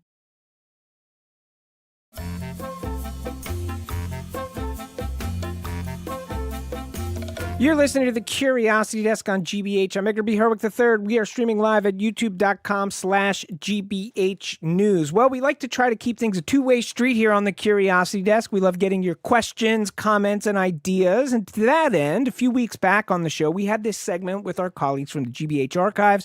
We spent a bunch of time hearing fun clips from programming past all about beer. Now, among the things we heard during that segment was an interview from 1979 with a guy from a local group here called the Committee for Real Beer. In this interview, he decried the state of American beer, about the fact that big brewers were putting additives. He was worried about consolidation in the industry, and he was worried that within a couple of years, there were only going to be a handful of mega brewers left in the U.S. making largely tasteless beer. Of course, history would show that, in fact, he was on the leading edge of a beer revolution that took hold in the 80s through to today, where there are some 10,000 breweries in America. Clearly, we tapped into a topic there that a lot of you out there are quite passionate and knowledgeable about. We got a bunch of feedback on that segment from folks noting that the story of how home and craft brewing was revived here in the U.S. is much more complicated and interesting. And so now, thanks to you, we're going to explore it a little further. We start with a message we got from Donald in Newton. He wrote that the American search for real beer was no doubt inspired by a campaign in the UK called CAMRA, the Campaign for Real Ale. At the time, breweries were being amalgamated in England, just like what was happening here in the U.S. Well, thank you, Donald. We had never heard of CAMRA, and he was on to something. Not only was CAMRA a thing, they still are a thing. And so joining us now from Zoom, all the way from the UK, is Ash Corbett-Collins. He heads the ongoing Campaign for Real Ale, 55 years strong. Ash, thanks for being with us on the Curiosity Desk. Thanks for having me. So tell us about CAMRA. What was the start of CAMRA all about? The Campaign for Real Ale, or Campaign for Real Ale.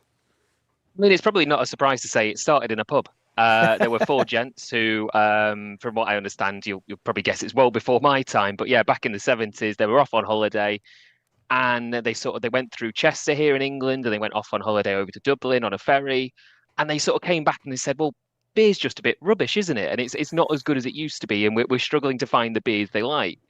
And they over a few more pints that have started to work out what is it the beer they like, and they're trying to drink more of it. And they sort of worked out it was what is traditionally ale, slightly warmer, though not warm, not as fizzy, and ultimately not that sort of factory keg lager that was starting to become popular in the UK at the time. So they sort of started, as an organisation, and said, we're going to campaign for this. And depending on who you ask, how serious they were about that campaigning sort of changes, whether it was just let's just try and drink more beers we like, or a serious thing. But it blossomed. They found plenty of like-minded people, and you're right, 55 years later, we're still going. So yeah, it's incredible that, as you say, started in a pub, maybe not really something they were actually trying to start, and here you are 55 years later still beating the drum. So what is real ale for you and for CAMRA, and what's the mission today?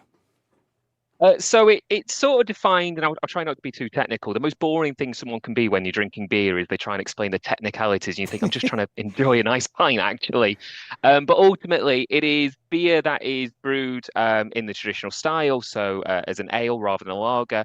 And what's most important is that it's cask conditioned. That means once it leaves the brewery and goes out to the pub, the cask of beer is still actually fermenting. So there's a secondary fermentation going on there. It's still a live product, and then served what people probably traditionally associate with England and British beer, with those hand pulls that they have to pull quite hard because there's no gas sort of pumping that beer through. So that's the sort of traditional liquid we've always campaigned for. But a bit like the chap you mentioned before, and it's still going on now. We're really actually fighting that amalgamation, that big business trying to come in. We've seen plenty of craft brewers here in the UK who were making a good fight of it in the last 15, 20 years, struggle and be bought up. And then what we have now is actually the illusion of choice. All these big businesses own all these little breweries, pretend, they're mom and pop versions, or it's Steve in his garage making a beer or whatever it might be. But actually, no, it's made in a factory somewhere exactly next to all the big lagers and stuff that are, there's no craft to it. Oh, interesting. We're talking with Ash Corbett-Collins from the UK's Campaign for Real Ale. What is the beer culture like right now in England? I mean, obviously England is a place, lots of different cultures, lots of different areas, so it's not a monolith. But in general, like what's the beer vibes there right now? I think the hardest thing is people are struggling with the cost of beer. It's traditionally something, you finish work, you go out, you have a couple of pints, and it's supposed to be something that almost lubricates your evening. But what we're struggling with is it's going up in cost, even the most basic of beers, and people are starting to question whether they want that beer, actually, and whether they can afford to go out. So it's really struggling. We're finding it really hard. So you do have the people who are very passionate about it. They will pay £6-7 for a pint or whatever it might be. But most people are starting to actually question whether they can afford that anymore. But what is good, I'll try and say a positive, is we're finding Gen Z are drinking more cask beer. This is the first generation in a long time where they're actually drinking more of it than the generation before them. So, these things come in cycles. Maybe we've had a couple of hard years, but if the next generation can start drinking it, then it'll be fantastic. There you go. One last question before we go. I mean, our listener Donald, who wrote in, he theorized that CAMRA had an impact on this U.S. movement that happened here. Obviously, as you pointed out, you weren't around back then. But do you have a sense like that CAMRA's work do you feel like it was influential here in the U.S. and do you talk with folks in the U.S. today? Yeah, so, not to bang our own drum too much, but my understanding is we organised for the first 50-odd years of our existence the Great British Beer Festival, one of the biggest beer festivals in the country. We still organise several hundred here. And one of the things we did actually, and did right up to the end of that, was we would send beers back and forth with the US. And I think what happened with the craft beer revolution, people I've spoken to, is in the US, is they said they came to the UK, they drank at our festival, and they really liked it, and sort of spoke to the people who were brewing it and said, well, what is it you're doing? What should we be doing? Went home, tried things themselves, and sort of, it sprouted from there. And it's been, a back and forth partnership ever since. All right. That's Ash Corbett-Collins, chairman for the UK's Campaign for Real Ale. Really appreciate your time. Thanks. All right. Well, I mentioned earlier we got a lot of feedback on that beer segment, and we want to take it on from one more angle. This one is about a critical legal change that one listener said also contributed greatly to the craft boom. Hi, this is Valerie Mason from Boston. Regarding your recent segment on the explosion in number of breweries, I was surprised that you didn't mention why that occurred. Back in 1978, President Carter signed a law that legalized home brewing. This set off a boom for hobbyists, which introduced the great taste of craft beers to the country, and many of these hobbyists went on to create the microbreweries that we now enjoy today. All right, that's an interesting point from Valerie, and one we wanted to learn more about. So to that end, joining us now in studio is beer historian Malcolm Purinton. Malcolm, thanks for being with us. Thank you so much for having me. So is what Valerie's saying make sense to you? Does that sound right-ish? It is definitely a key piece of the story of craft beer and microbreweries ever since. So basically what happened was that Alan Cranston, senator from California, introduced an amendment to an excise bill for taxes. Basically, that would legalize homebrewing. Basically, like they wouldn't be taxed at all, instead of up to like about 200 gallons. And Jimmy Carter signed it into law, and it was suddenly you had homebrewing all across the country. I mean, you already had like the Homebrewers Association, which led to the Great American Beer Festival with Charlie Papazian in Denver, Colorado. And so the homebrewing, people just started getting really excited about it, which the 1978 was kind of like the ending part of the growth of kind of like interest in different types of beer, similar to what, look at the history of CAMRA, like they just talked about. Yeah. Interesting stuff. So, sort of where we stand today, obviously we've got, something like 10,000 breweries in the U.S., and I'm so struck by the fact that in this interview with this guy that sort of kicked us off on this in 70, he's worried that there's only going to be 6 or 7. As you point out, this law is a piece of it, but how did we get from there to here? I mean, it's kind of it's like an astounding growth. Well, it was a bunch of different things came together right in the 1980s. We see kind of like this beginning of the boom of craft beer, the craft beer revolution. You have, CAMRA becomes, very big in the UK, where it was consolidated down to about 7 breweries in 1970. Wow. And then in the 1970s, you have kind of like back to land movements, people starting to like go, going into sourdough and kind of like brewing their own beer illegally, on the side. But then you also have a lot of people from the United States traveling to Europe. Yeah. So you have people, going like, say, Fat Tire, like New Belgium Brewing Company. You have Kim Jordan and Jeff going over and going like, wow, this beer is amazing. And you also have Dan Canary from Harpoon also going for a trip across Europe, and like Paul Saylor of Zero Gravity Brewing Company. And they all are traveling around going, there's so much more beer, so many different flavors. And they're reading books like The World of Beer by Michael Jackson, not the singer, the beer writer. different Michael Jackson. Very different Michael Jackson. But also maybe worthy of a biopic. Oh, absolutely. Oh, yeah. He had his own TV show on the BBC, The Beer Hunter, in the 1980s. Yeah. But they're coming back and they're realizing they don't have any options for getting any of that good ale. The Belgian beers, the Gozas, the IPAs, none of that was here. And so they decide to start producing it themselves. Very interesting stuff. We're speaking with Malcolm Purinton. He's a beer historian. So 80s, 90s, 2000, I mean, just like a crazy explosion in, the beer movement here in the U.S. and particularly here in New England. I wonder if you could talk about like the New England's sort of role in all this in particular. A lot of it kind of comes down to changing of state laws. So we didn't have any real pubs, like, brew pubs. Yeah. In Vermont, it's Greg Noonan starts like the Vermont Pub and Brewery, but that requires years of legislation changes until that opens up in 1988. You have Massachusetts, Mass Bay Brewing Company with Dan Canary, with Harpoon brand.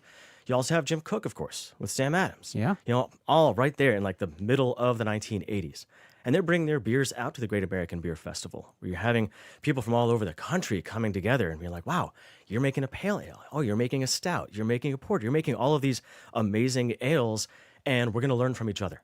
It becomes this broad community and this really kind of shared community. If something's going bad, people are just kind of talking to each other. Here in Boston also, in Cambridge, everyone would gather at Red Bones. And really? All the brewers would just hang out there. They'd be like, that's talking cool. tricks of the trade, like where you're getting your ingredients, where you're getting all of, your vessels and like how's it going in your spot for like, Tremont Brewing Company and all of this.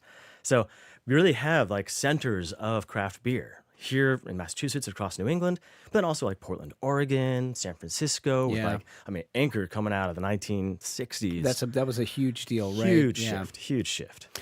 So where do things stand today? I mean, has it peaked? Has this like explosion of breweries and, craft breweries and types of beer and brands of beer, is it in the rearview mirror now, or where are we at?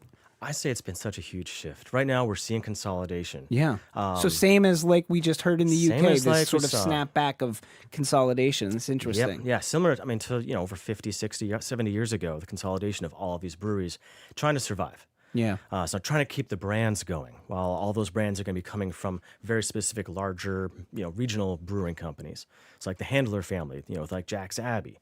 You've got Barrel One Collective, which is now like Harpoon, as well as Shed and Long Trail and all of this. And so you're seeing an attempt at survival, but you're still seeing small ones popping up. Yeah. So while you're losing a lot of like the brick and mortar spaces, you're seeing those brands that are going to continue, the legacy brands. And you're seeing even new ones like trying to come through. But, with looking at the economy, looking at just so many options. I mean, home brewing itself is like taking a real big hit. Well, that was gonna be my next question. Is we sort of started this with saying like the allowance of home brewing is a piece of the puzzle in terms of like setting off of this revolution in craft beer. Where does that stand today? Are people still interested in doing it? Are people at home brewing beer? Not nearly as much. Really? I started brewing right after college because like everybody was doing it. Yeah. Like I love making beer. Just like having my 5-gallon by batches, trying something new. But you also had homebrew supplies like stores everywhere. Now most of those are closed. A lot of it's like kind of mail order. But it's kind of like the popularity and like kind of the strength of craft beer from the home brewing led to the reasons for home brewing disappearing. Because people were homebrewing because you didn't have options. You didn't have options. Now you go into like any store, any package, you're just kind of like, oh man, I can have any variety of beer I want, produced by a lot of really good brewers that are honestly better than I am. So, it's. Do you still brew your own beer? Yes, absolutely. Not nearly as much as I used to. What's your favorite kind of brew? Oh, I've got one. I call it hip hop rye. It's got some rye malt. It's got some honey, some rose hips. It's ended up being a lot stronger than I was expecting it to be. That's not a bad thing. But it's super refreshing, and no one else makes it. All right, that's beer historian Malcolm Purinton. Thanks for being with us, Malcolm. Thank you so much for having me. Now I'm joined in studio by Jared Bowen. Jared, I didn't tell you this before, but you and I are going to go over to Malcolm's house after your show, I guess, and we're going to drink some beers. I look forward to it. I'll put in my order. How are you, Jared? What's going on the Culture Show today? Patrick Radden Keefe is joining us. You may know the best-selling author from Say Nothing and Empire of Pain. His books are amazing thrillers. I'm a big fan of his work, I will admit. And his new book is London Falling. It's about a 19-year-old middle-class Londoner who jumped or fell from a luxury high-rise right across from MI6. And Patrick Radden Keefe takes us into the story why this young man fell to his death in the Thames River, and nothing is as it seems. I will tell you, Edgar, I woke up at 4:30 in the morning the other morning, Yeah. and I just had to continue. And you're like, I reading got to it. keep reading. Yeah, that's awesome. that Yeah, good. it's a great premise. The Boston Lyric Opera is presenting Daughter of the Regiment, normally sets us down in the Napoleonic Wars. This time we're moving to the Revolutionary War. Kristen Greenwich, the playwright, librettist, joins us. And Countdown to 250, we'll talk about the images of George Washington in the Museum of Fine Arts. Oh, interesting stuff. That's another good one coming your way from Jared Bowen and The Culture Show in just about a minute and a half, so you're not gonna wanna go anywhere. As for us, that about does it for today. The Curiosity Desk is produced by Aidan Connolly, Rachel Armani, Olivia Corcio, Hannah Loss, and Nicole Garcia. Patty Daniels and Jamie Bologna are our barley and hops. Our engineer is John the Claw Parker. Special thanks today to Andrew Massawa and Colin Cockerell. And to our listeners who put those questions in, you can reach out to us anytime. Send us a message on our website at GBH News. Check out the Curiosity Desk page. We've got a form there you can fill in. Ask away. We will be right back here in 23 short hours on GBH 89.7 and streaming on YouTube. If you can't wait that long, you can check out the podcast edition of the show that's available wherever it is you get your podcasts. Until next time, be well. I'm Edgar B. Herwick III. Stay curious out there.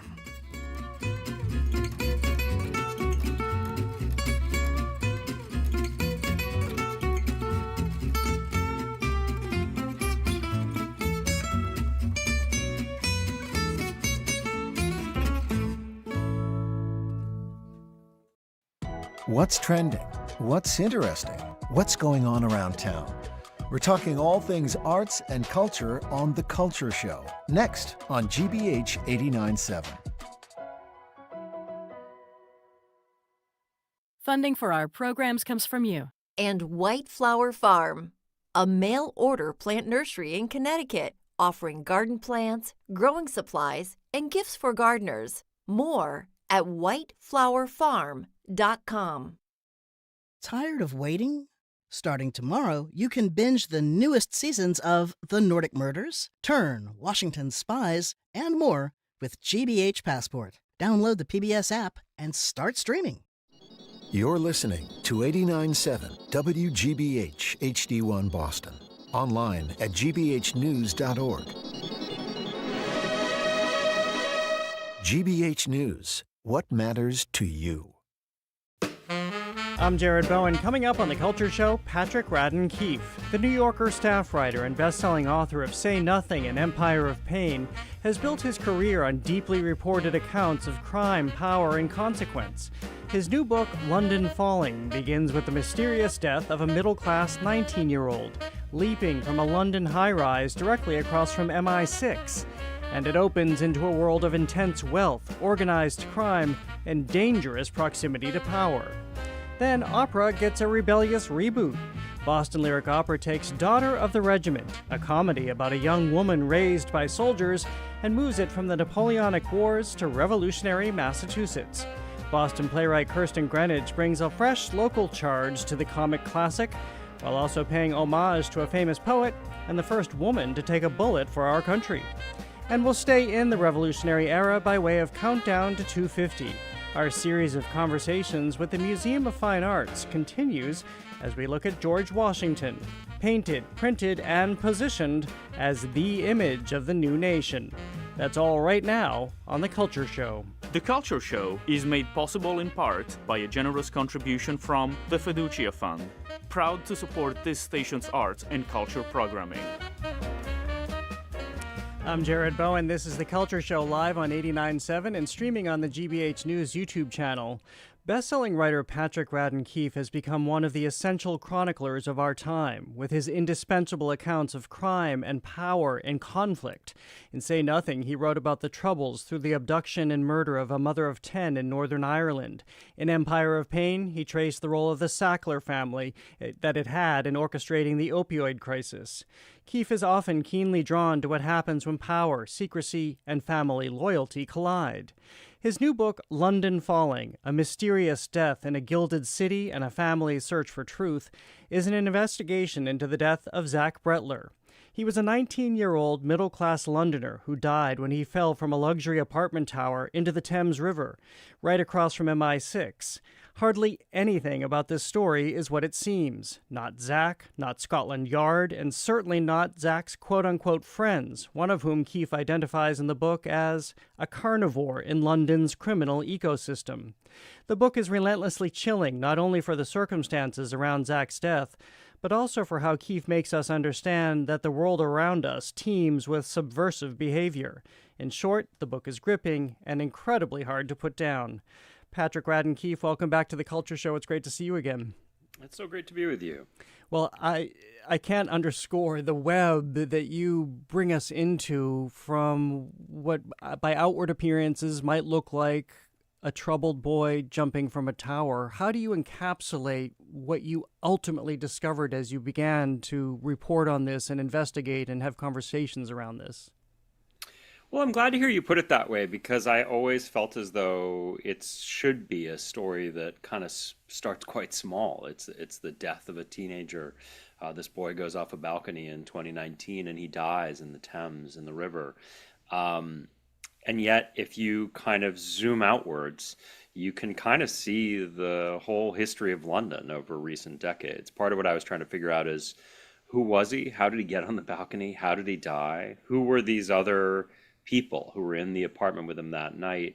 And I was sort of tracing the footsteps of his parents, Matthew and Rochelle, who after Zach Bretler died, had to figure out what happened to him. And so it's kind of a story about them becoming detectives and learning more about their son's death, learning more about his life in a way that they actually hadn't fully understood it when he was alive, and then learning about the city that they lived in, the city that they thought they knew.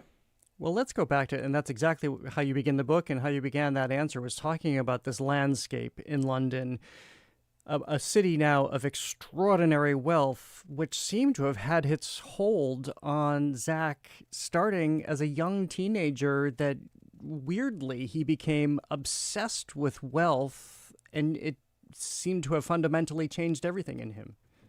Yeah, I think that's right. And I should say, I don't know that Zach is actually that distinct. And in some ways, this is a story that's very specifically about London and London's history and the ways in which London has changed. And there is a lot of new, blingy wealth in London in a way that there wasn't when I was living there. I actually was a grad student in London 25 years ago. But it's also, I think, in some ways more common than we'd like to think. I think kids growing up, Zach was born in the year 2000, and he grew up very much on social media. He wasn't just a digital native, he was kind of a social media native.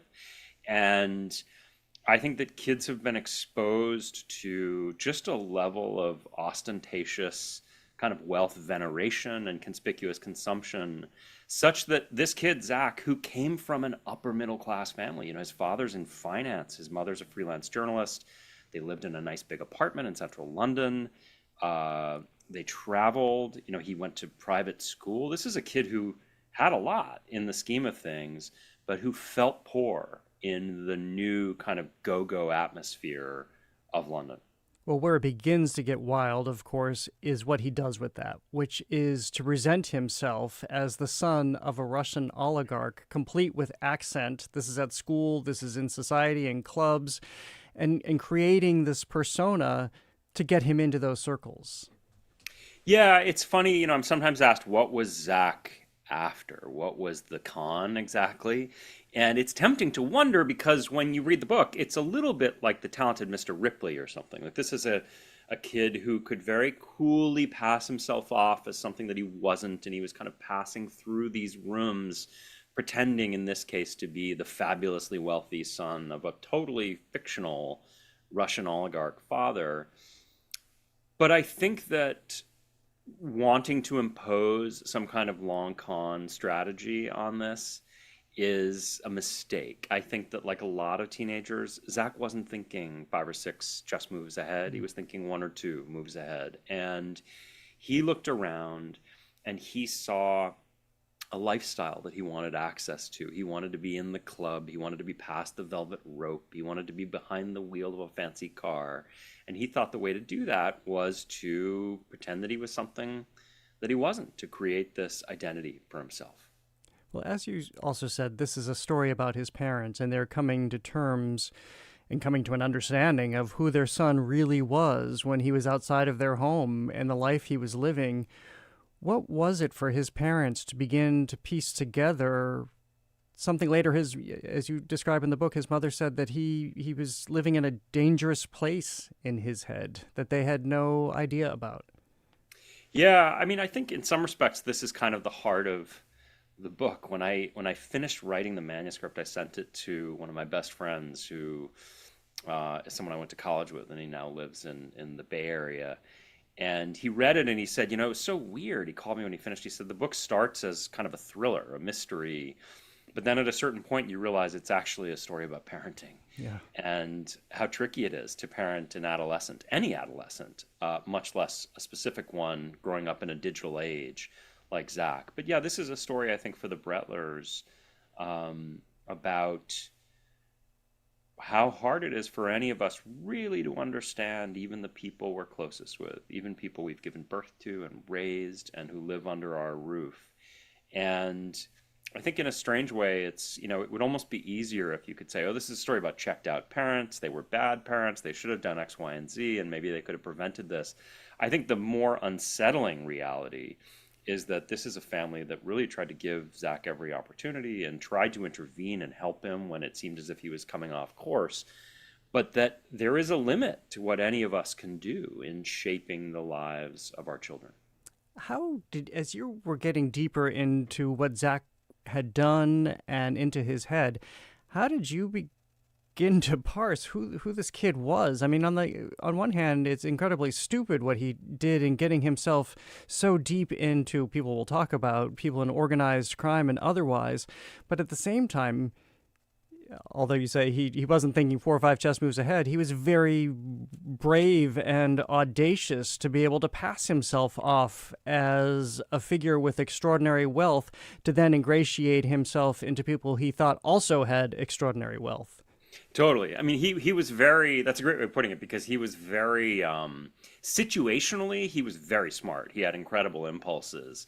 And impulses for deception. His brother described for me, he had a kind of almost magpie-ish quality where he would pluck a little detail from some other part of life that was true and then incorporate it in this part as fiction and telling different stories to different people.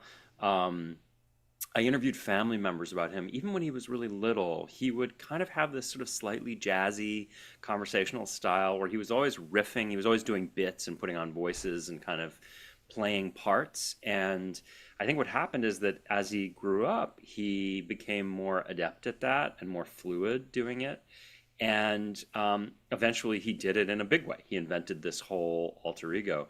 For me as a writer, it was really interesting because I had all this access to his family and to his friends and people who knew him.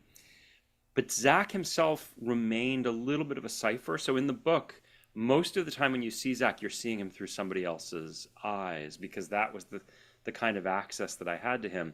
And yet there are these other weird things. I have some of his emails and his text messages. I even have his Google searches. And so it is very strange as a writer because you're kind of plugged right into somebody's brain at times as you look at what they're Google searching. And yet at other times he's moving through the world behaving in ways that are very, very hard from the outside to understand. At the same time, I was struck by, you have a line in the book, there's a study that shows the average person lies once or twice a day. So this is somewhat also human nature. We don't all go out doing what he was doing, but this, that has stuck with me as I try to keep my own count. Yeah, no, it's incredible. I mean, the funny thing about those lies, too, is that nobody knows exactly how many there really are because it's all based on self-reporting, and people probably lie when they are asked how often they lie. But yeah, I mean, I think Zach was very much a creature. First of all, I think people have always lied. People lie in big and small ways more than we'd care to admit. If you read the book, there were really fascinating incidents in Zach's family history of people telling lies. And I think that especially now, we live in a kind of fake it till you make it era. Zach was a creature of Instagram, and Interestingly, if you I published the book just a few weeks ago, and I was at a reading. I did a reading in Nashville, and a woman came up. She'd read the book, and she said she noticed something I hadn't noticed. And she said, what's interesting is the kids in this story all see through Zach. They can spot the lies. The adults don't. And I was wondering why. And I do think that some of it is that kids who grow up on social media kind of have a grasp that a lot of people are wearing a mask. That when they post the selfie, it's one of a dozen photos that they took, and they picked the best one, and then they tweaked it and they edited it, and that there's a kind of element of self-presentation that is just at odds with real, actual lived existence. And I think that's part of what was going on with Zach. And so he's a very extreme case. Obviously, he created this whole fictional alter ego. But I think there are other ways in which what he was doing is on a continuum with what many of us do. And that, you go into a job interview as a young person, and it's not that you're lying about your resume, but you're trying to put the best possible spin on your life up to that moment and build a little bridge between the life you have and the life you want. I'm speaking with Patrick Radden Keefe. We're talking about his new book, London Falling. Well, let's go back to that fall. Again, 19-year-old Zach off of a residential tower into the River Thames, right across from MI6. But this is where the London underworld, or however you want to describe it, comes into play. There are two men with whom he becomes deeply associated, who become the other main characters in this book. What was the world in which he found himself? Well, it was interesting, initially he's passing himself off as this rich young Londoner. He's 18 years old, and he's telling people that he comes from this wealthy Russian family and has money he's looking to invest. And he gets introduced to a guy named Akbar Shamji. And Akbar Shamji appeared to be this kind of playboy businessman, sort of a jet setter, lived in Mayfair, a very fancy neighborhood in London, a really handsome guy, charming, cut glass accent, went to Cambridge University, came from a wealthy family, drove around London in a red Mercedes. And Akbar had a real estate project that he was hoping Zach might invest in. So he starts hanging out with this guy who's in his 40s and kind of moving in that jet set crowd. And for Zach, this was very exciting. And I think for Akbar, it was exciting because he thought that Zach had all this money. And Akbar then introduces Zach to this guy, Verinder Sharma, who appears to be kind of a retired businessman in his 50s, living in this very fancy apartment overlooking the Thames. But Zach wasn't the only imposter in this story. In fact, Akbar Shamji had recently declared bankruptcy and turns out to be a bit of a charlatan who had a trail of bad deals and angry creditors in his rearview mirror at the point where he meets Zach and thinks that he's going to kind of show up with all this money. And Verinder Sharma was actually a gangster, better known in the London underworld as Indian Dave. He was a leg breaker, a guy who'd been involved in murders, really not somebody you would want to tangle with. And what Zach's parents learned after he died is that Zach had been in the apartment with those two men on the night of his death. And it was right around that time that those two men were beginning to realize that Zach might not be who he had been pretending he was. So why does it become questionable whether or not, when MI6 cameras can capture what's happening across the river, why does it become a question about how he came off that building and died going into the river? Well, so it turns out that there is CCTV footage of Zach going off the balcony, and he's alone on the balcony when he goes off it. So for the police, they kind of have their answer. They say, oh, this must be a suicide. If Zach was alone on the balcony, there's nobody pushing him in the footage. It's going to be hard for us to bring a murder case. And so even though this gangster, Indian Dave, was in the apartment when Zach went off the balcony, they kind of fail to put together a real comprehensive investigation or bring charges ultimately against either Indian Dave or Akbar Shamji. But I would argue, and I think that Zach's parents came to believe after a lot of their own detective work, that the story is much more complicated, that it wasn't a suicide, and that something much more sinister went on. Well, including, this is what I meant by nothing is as it seems, Scotland Yard. You uncover, his parents uncover more than the police uncovered. Yeah, it's funny. I think Scotland Yard still has quite good branding in America. I think certainly probably does. Probably in part because we all watch British police procedurals on BritBox or what have you.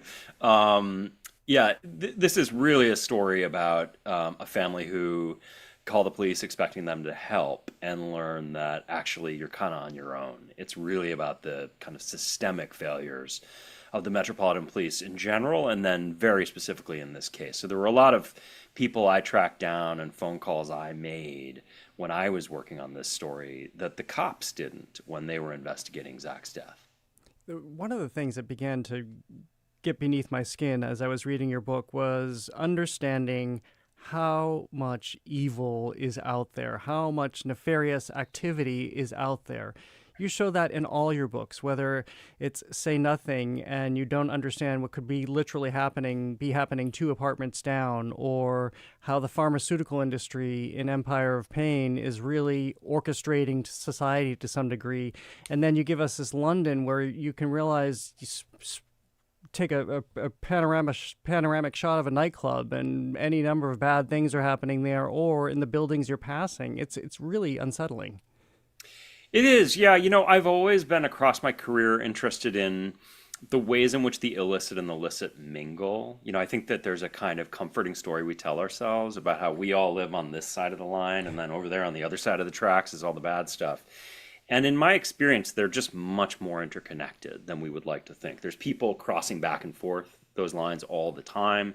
There's commerce going back and forth. My book about the Sackler family started as an investigation of Mexican drug cartels. Why were they sending all this heroin to the United States? And it turns out there was a generation of Americans who got addicted on a product that this billionaire family, the Sacklers, sold them, an FDA-approved product. So that kind of intermingling has always been a theme that interested me, and I found it in really profound ways in London. I think the Bretler family would tell you now, they used to have this kind of sense that they lived in this nice, pristine, upbeat, kind of exciting city. And as they kind of retraced the steps of their son, really into the underworld of London, they realized that it was right there on their doorstep. And final question, how are his parents? You spent so much time with them. I would argue that you helped them to a degree in getting this story out, exploring more, helping to bring this awareness, and now to have their story out in the world and having more eyes on it. It's been intense. I have spent a lot of time talking to them over the last several years. I wrote the book and I told them in advance, there will be things in this book that make you uncomfortable. There may be things in the book that you don't want in the book, but that's the way that I work. I didn't write the book for them. I ultimately, even with all their cooperation, I had to tell a story that felt sort of robustly truthful in a warts and all kind of way. And they've been incredible. They came to New York for the launch with Zach's brother, Joe. They were all here. They've read the book. I think there are things that they would prefer were not in there, but they understand why they are. And it's a strange experience. There's no way for it not to be a strange experience for them, particularly in London, to go and, the bookstore windows all have the book in the window, and it's this story of this tragic thing that happened to them. At the same time, I think that people who've read the book have really expressed a kind of outpouring of compassion for the family, and I think they've sort of felt the embrace of that, and I think that that's brought them some comfort. It's just dawning on me as you're talking too that this is maybe a bit of a parallel to Adolescence, the television show that sprung out of the UK, where we probably had a great deal of sympathy for parents not knowing what's happening in their children's lives. And now comes your story that builds on the Adolescence television series story. Yeah, it's funny. I watched Adolescence. I had finished writing pretty much when I watched Adolescence, but I think that and it's obviously a different story. It's fictional. It's about a kid who commits a murder, but it resonated really strongly with me, and I do think that is. I think that, listen, I'm a father of 2 adolescent boys myself. I think that there are anxieties that parents have felt at any time that are particularly acute for people raising adolescents, and perhaps especially adolescent boys right now. And so it doesn't totally surprise me to hear you pick up on that, because I think that there are resonances between the two. Well, Patrick Radden Keefe, congratulations on yet another extraordinarily successful book. You. It's great to have you here and great to see you again. Thank you so much. So great to be with you. Thank you. Patrick Radden-Keefe, a Boston native, I might add, is an award-winning New Yorker staff writer and the author behind bestsellers including Say Nothing and Empire of Pain. His latest book is London Falling, a mysterious death in a gilded city and a family's search for truth. Again, thank you.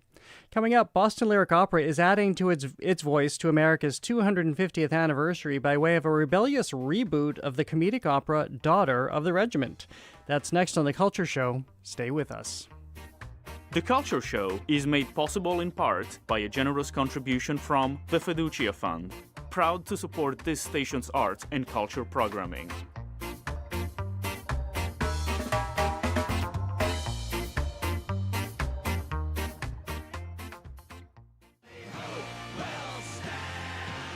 Hey, this is Ken Casey from the Dropkick Murphys. Tomorrow I'm joining Jim and Marjorie in the host seat on VPR live from the Boston Public Library. We'll be joined by law enforcement patriot Michael Fanone, best-selling author Michael Patrick McDonald, and the president of the Massachusetts AFL-CIO, Chrissy Lynch, plus live music from my pal Jesse Ahern. Tomorrow on GBH 89.7 and on the GBH News app.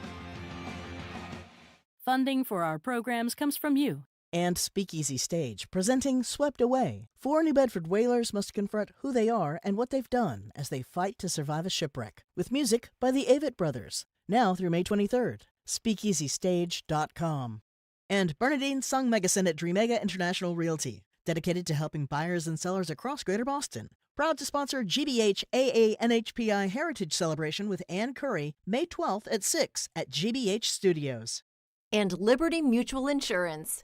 Liberty believes progress happens when people feel secure and exists to help people embrace today and pursue tomorrow. Learn more at libertymutual.com. If your spring cleaning this year includes parting ways with an old car or truck you no longer want, consider donating it to GBH. You may earn a tax advantage, and the proceeds will support the news you trust. Visit gbh.org/vehicle donation.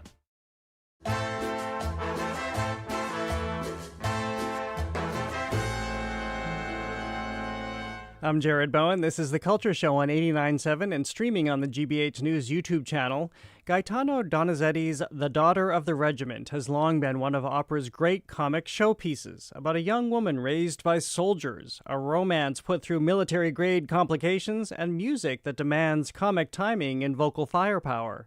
Now, Boston Lyric Opera has marched the opera off the fields of the Napoleonic Wars and right into revolutionary Massachusetts. All gathered here must know Marie was raised by all of us. She's the daughter of the regiment. Raised by soldiers. She's the daughter of the regiment. That's from the new BLO production, where the French regiment becomes a ragtag colonial militia and parent to Marie, raised under the spirit of the Liberty Tree. Here, her story is drawn from the true story of women like Deborah Sampson, who disguised herself as a man to fight in the Revolution, thereby becoming the country's first enlisted woman, and poet Phyllis Wheatley, whose words helped shape the revolutionary imagination. The new English dialogue comes from Obie Award-winning Boston playwright Kirsten Greenwich, who brings a local history and revolutionary mischief to the stage. Daughter of the Regiment is performed at the Emerson Colonial Theater through May 3rd. Kirsten Greenwich, welcome back to The Culture Show. Great to have you here. Thanks for having me. Glad to be here. Well, tell me about finding the Daughter of the Regiment and what you saw in this as you began to examine it with your own pen. Well, when Nina approached me a little bit, about a year and a half ago. We should mention she's the artistic director, general and artistic director of Boston Lyric Opera. Yes. The conversation was about how to adapt Daughter of the Regiment to a Boston audience for our 250th anniversary and what that might look like. We were very much animated by the story of Deborah Sampson, who dressed as a man to fight in the Revolutionary War and actually enlisted twice. The first time she was found out and she leaves the army, and then she was so determined to do it that she enlists again and actually does endure combat and does get found out. But we were very much animated by that, and the question was, can that story be adapted to tell the story of Marie. What we ended up thinking of is that adapting Marie's character to be inspired by Deborah Sampson as opposed to adapting the story, but it was still a really rich set of lore, Revolutionary War, Boston and Massachusetts lore to draw from to be able to adapt this story. Yeah, we should mention Deborah Sampson, born here, I think in Plimpton, Massachusetts. Is that correct? Buried here today. What was it to more fully understand? I remember reading about this. Sometimes people say news stories, unearthed stories. I do remember reading about this or being taught this either in elementary school or middle school about Deborah Sampson. So she's always been in the ether in terms of our education.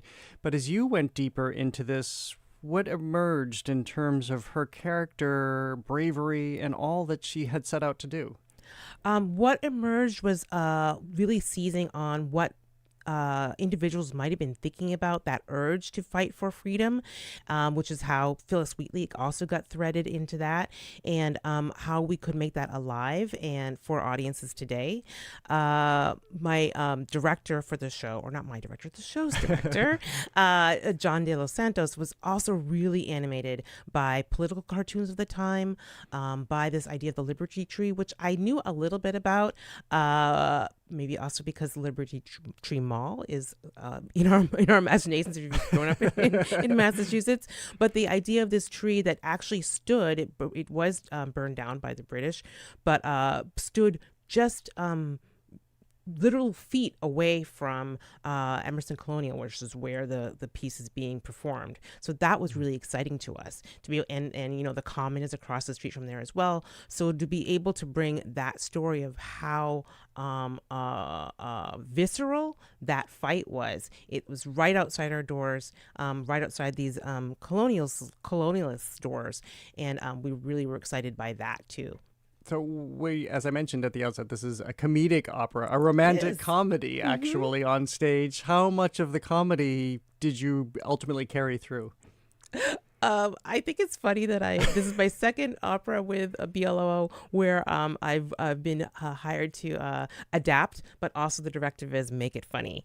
And so it's really a delightful world to live in, especially in a very complicated time such as this moment, to be able to think of what's a joke? How can I set up jokes on paper for John then to be able to really push and really get the physicality of it as he works with singers and actors. And how did you tease that out in yourself as you've done this twice now? So the first one was maybe a rehearsal. First one, there was an now you're launched. I try to think of what would I find funny, which is also funny to me because I do not think of myself as a funny person. But what I learned in my first go around with Dennis Whitehead Darling is how to really sculpt those jokes. And what's interesting in working on an opera, unlike a play of my own, is that the amount of dialogue is very finite. You're hired on to write maybe 15 to 20 pages of dialogue, and your goal is that it's funny, but you're really linking us up to hear the songs. People are there to hear the music and delight in the music, and the music.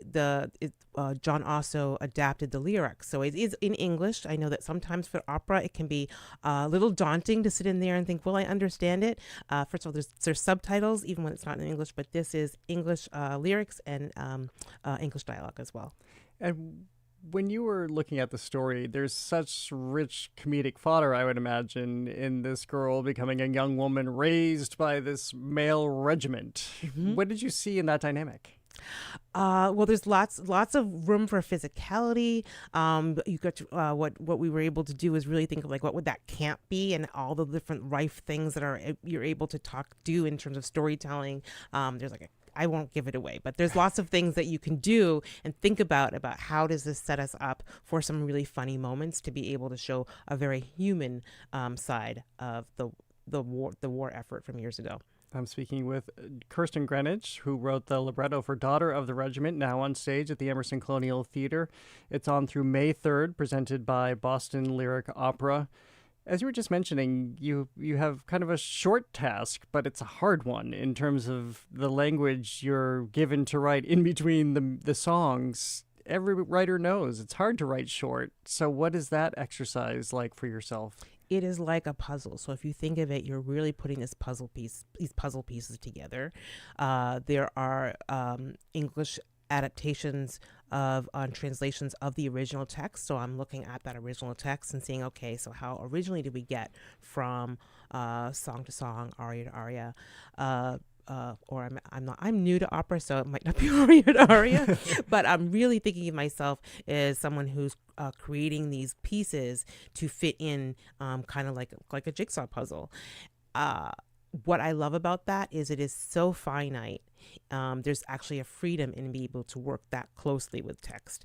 Whereas in a longer piece or a play that is not an opera, you kind of can sometimes get lost. Maybe getting lost is great as an artist. Your job is to then find your way back.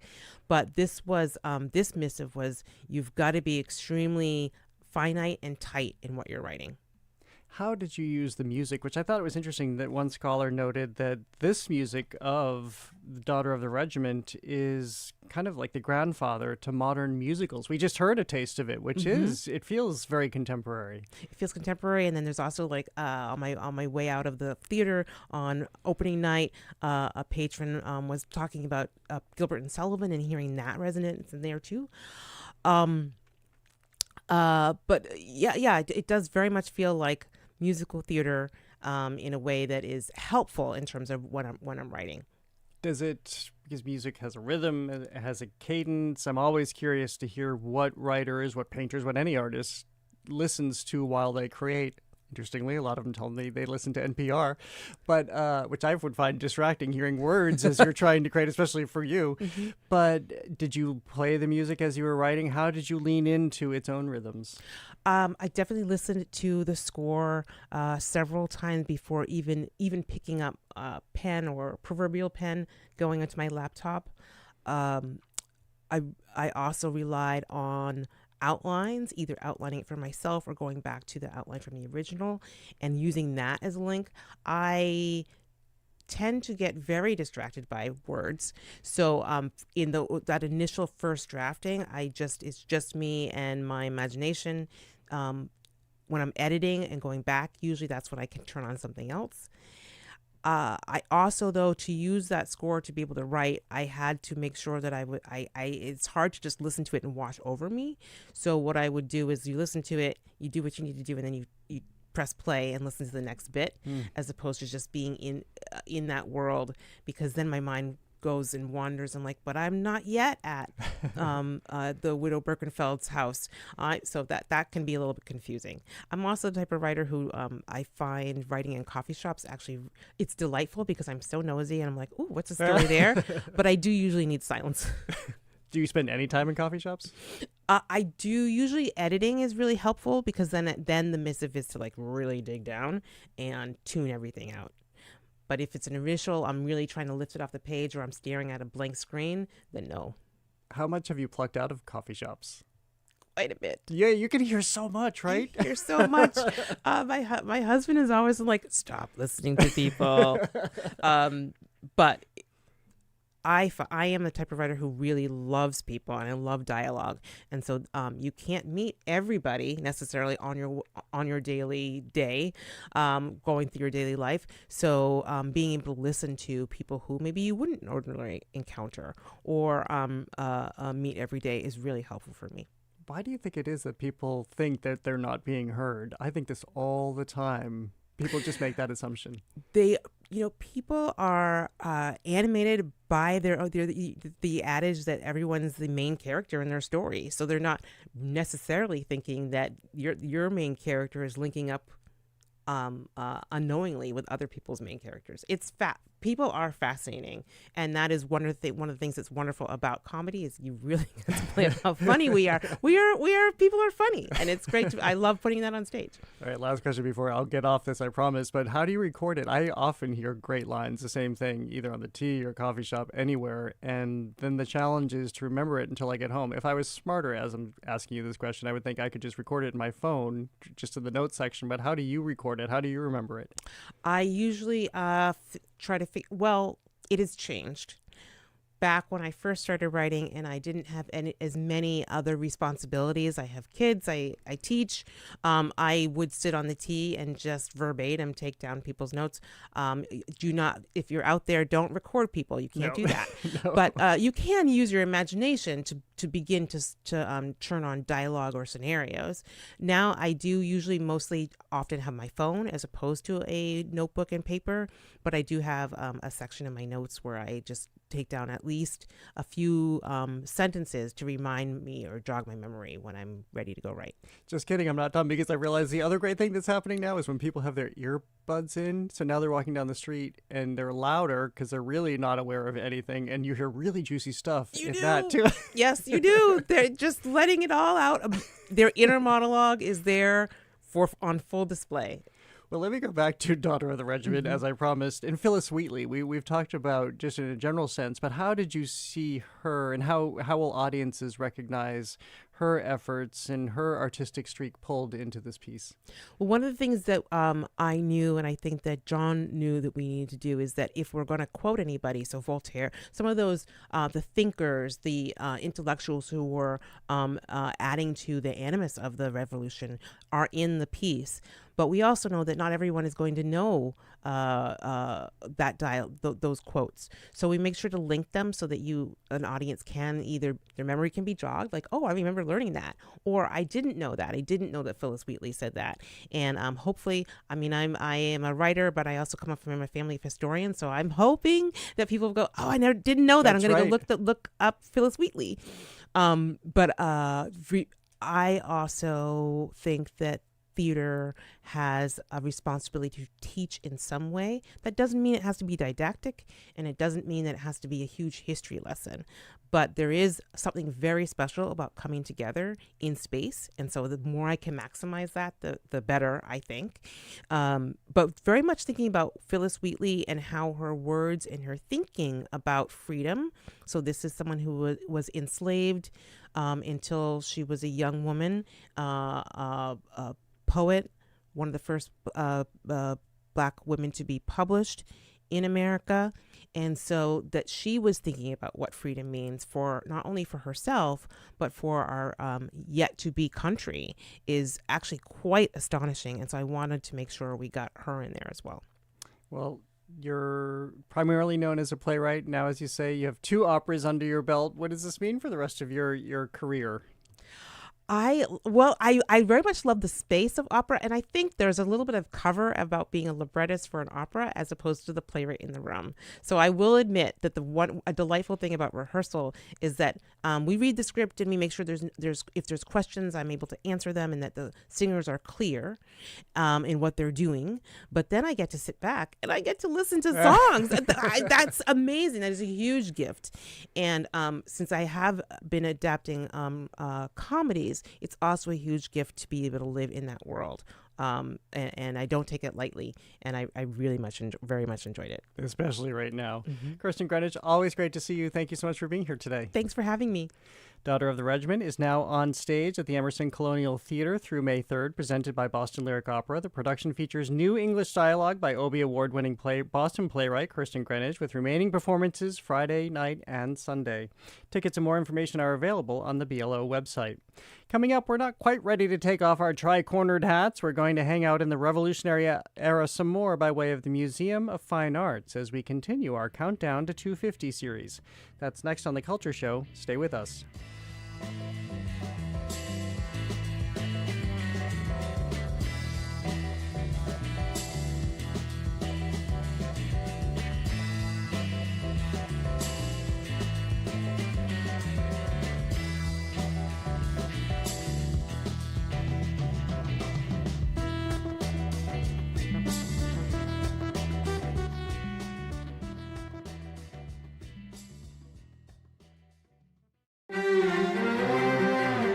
Coming up on The World, a crash course on the art of speaking in a language that animals can understand. If you have a cargo donkey or a mule, to urge it forward, you say, chuh, chuh. I was fascinated that this particular vocalization did not change across geographies and cultures.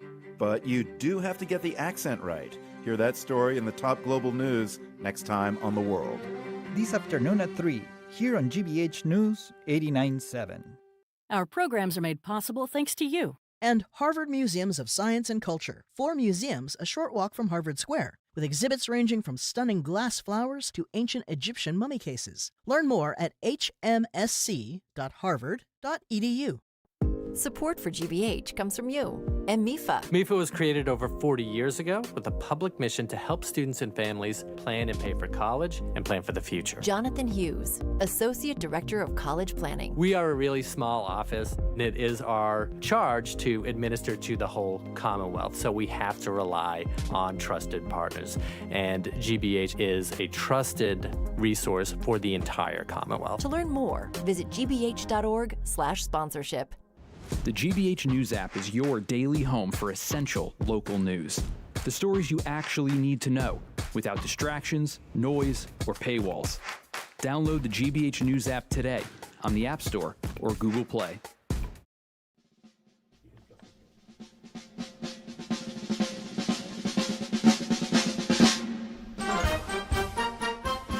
I'm Jared Bowen, this is The Culture Show, and this, as you may now recognize, is the theme to our ongoing series Countdown to 250, our recurring examination of the events leading up to the 250th anniversary of the Declaration of Independence.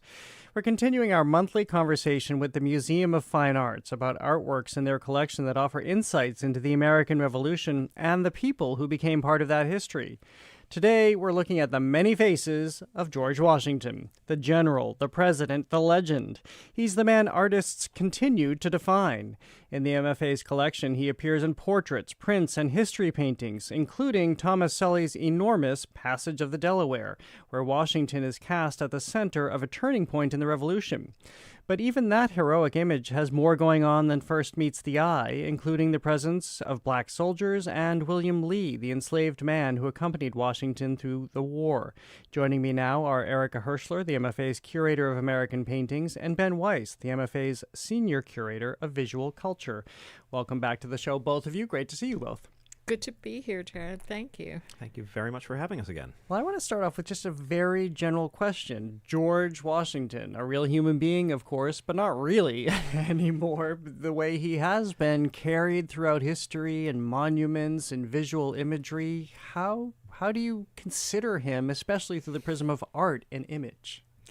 Well, I think we want to consider Washington in the context of a gallery that we have devoted to history and myth-making. And we have to remember that history, in a way, is myth-making. Stories are selected, stories come down to us, not everybody is represented. And Washington himself plays a role in that during his lifetime.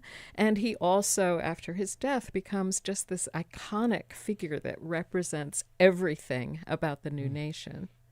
And he's very, very conscious of that, even when he's alive. There are few people in history, frankly, who have been so successful and so careful about cultivating an image of themselves as they live. Literally, week by week, month by month, year by year, Washington is conscious of throughout his entire life of the image he is presenting to the world, of the idea that he should represent something to the people around him who carry cultural references about what leaders should look like, about how leaders should behave, and he literally wants to fulfill that in the way he lives and the way he's seen.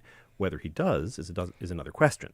But well, I was going to ask that as we start to lead into the Passage of the Delaware, what is the visual currency that would have and maybe continues to have as you're setting the tone for audiences? Well, I think it's important for people to realize that images have always been confected. We talk a lot now about manipulated images or fake manipulated electronic images. But in fact, what artists do is manipulate images. They choose what they're going to show, what they're not going to show, and how they're going to show it. And in the case of the Sully, there's George Washington. He's more brightly lit than anybody else in the composition. He's riding a big white horse, as heroes do. He's beautifully dressed. He hasn't just spent the night with his troops in the muddy field. He's wearing a pristine and very consciously selected Continental general's uniform, and he stands out from all of the other people. And that is deliberate. It makes him into a hero. It makes the audience looking at that picture realize immediately who the hero is. And this image comes to us not close to Washington's life. When and why does this image come to us? It's a complicated story. It's a complicated story. Sully was commissioned to paint it for the North Carolina State House. And the painting dates from 1819, which is well after Washington's death. And the size of it is because it was a public commission. This is a moment when American artists are being asked to fulfill public commissions in a way they had never been asked to do that before. Now we have a story to tell about our new government and our new nation. We see it, for example, still today in the paintings that are in the Capitol building, or we see it in the paintings in the Massachusetts State House, for example. These are big, idea-filled paintings. So Sully gets that commission and he paints this picture, and then it doesn't fit. So I'm sure they had rulers then. So that's exactly the question. Why doesn't it fit? Had he been given faulty information? Did he feel his canvas was so sacred they couldn't cut 6 inches off the side? Or did he, did the people in North Carolina feel this was no longer what they wanted, and the position of William Lee can be read as a gesture that makes the painting more complicated, and that Lee is given a more heroic role in this painting, and as an enslaved person for a painting going into a state that had not outlawed slavery, it complicates the picture for a Southern public. Especially at a time after 1820, when the issue around slavery and slave states and free states had become much more politically volatile and politically sort of dangerous for the nation. So we don't know I think is the answer. But then the painting has this very strange afterlife in public, but not where it was intended to be, because it comes to Boston and becomes one of these 19th century pay a nickel and see the picture kind of public displays for decades here in Boston. At what was at the time the Boston Museum, which was not the Boston Museum of Fine Arts, but another institution which was more like it's not a cabinet of wonders or a curiosity museum, but a kind of collection of this and that. That was downtown. They did have a Fiji mermaid. Yes. Oh, okay. Well, very interesting. But now it is a centerpiece at the Museum of Fine Arts. And how do you consider it? We began this conversation talking about myth making and what we can really truly take away from history. As we've talked about in these segments over the last year, the MFA will be reorganizing its Art of the Americas collection, which people can experience in June. How do you see this painting now? We have built this gallery around this painting. For one thing, because of its monumental size, it's not something we move very often. So when we were looking at it, we were thinking, well, what new can we say about this picture? And it is now going to be displayed in the context of other scenes of battles. For example, Trumbull's great picture of the death of General Warren at the Battle of Bunker Hill. We have a wonderful loan of a painting by West of the death of General Wolfe in Quebec. So how do these artists, who all were aware of each other's work, how do they center the person that they want to be the hero? And usually it's in a similar fashion. They're spotlit. They're shown in a position of that either is recognizably heroic, as with the Sully, or in the case of the Trumbull, he shows Warren dying in the arms of his officer companions as if he were in a religious pietà. So again, you know who the hero is, and it creates a certain mythology around that person, which is then carried through to the event. And there's an interesting sort of I won't call it an irony, but there's an interesting meaning in the fact that the painting won't move. It would be nearly impossible to move, because in the same way that Washington is in this unavoidable figure in the history of the United States, the painting is an unavoidable character in the play that is that gallery. So in rethinking the gallery and in rethinking the stories we're going to tell around that painting, we're engaged in a way in the same sort of rethinking and reinventing that the country has done around Washington generation after generation after generation. Our take is a slightly different take than the one 15 years ago when the gallery opened, and slightly different again from the one previous generation before. So I'm speaking with Erica Hirschler, the MFA's Curator of Paintings, and Ben Weiss, the MFA's Senior Curator of Visual Culture. This is part of our Countdown to 250 segment, where we're checking in with the MFA about works in their collection every month, including a new piece, as I understand it, from Alan Michelson, or pieces, I guess you could say, from Alan Michelson, who is a contemporary artist. As I outlined in the introduction to this segment, 250 years later, artists are still considering Washington's image and defining Washington's image. I think that this is also a good time to remind people that we are streaming on our GBH News YouTube channel, so you can see what we're talking about, including Alan Michelson, his silvery, shining bust of Washington. What do we find in his intention here? I think this is one of the most intriguing pieces in this gallery, and you will see it in conjunction with the Sully. Alan Michelson has taken his image of Washington directly from the most famous sculpture of Washington, which was done from a life mask in the 18th century by the famous and supremely talented French sculptor Jean-Antoine Houdon. And Alan has reconfigured it, recast it in this very shiny, stainless steel, reflective material. Alan, as many people know, since he has had a long association with the Museum of Fine Arts, he's the sculptor of the Knowledge Keepers, which sit on either side of our entrance. Alan has a long history with ideas and ideals about Washington. Alan, as you will remember, is a member of the Mohawk Nation and gives a history of Washington that doesn't coincide with that heroic vision that we who are trained in, fifth grade, that Washington was only a hero. Alan's nation feels quite differently about a man who also demanded and got General Sullivan to completely destroy 60 villages, farms, and harvests of his nation, the Haudenosaunee Confederacy in upstate New York. And so Alan's piece asks us to think about Washington.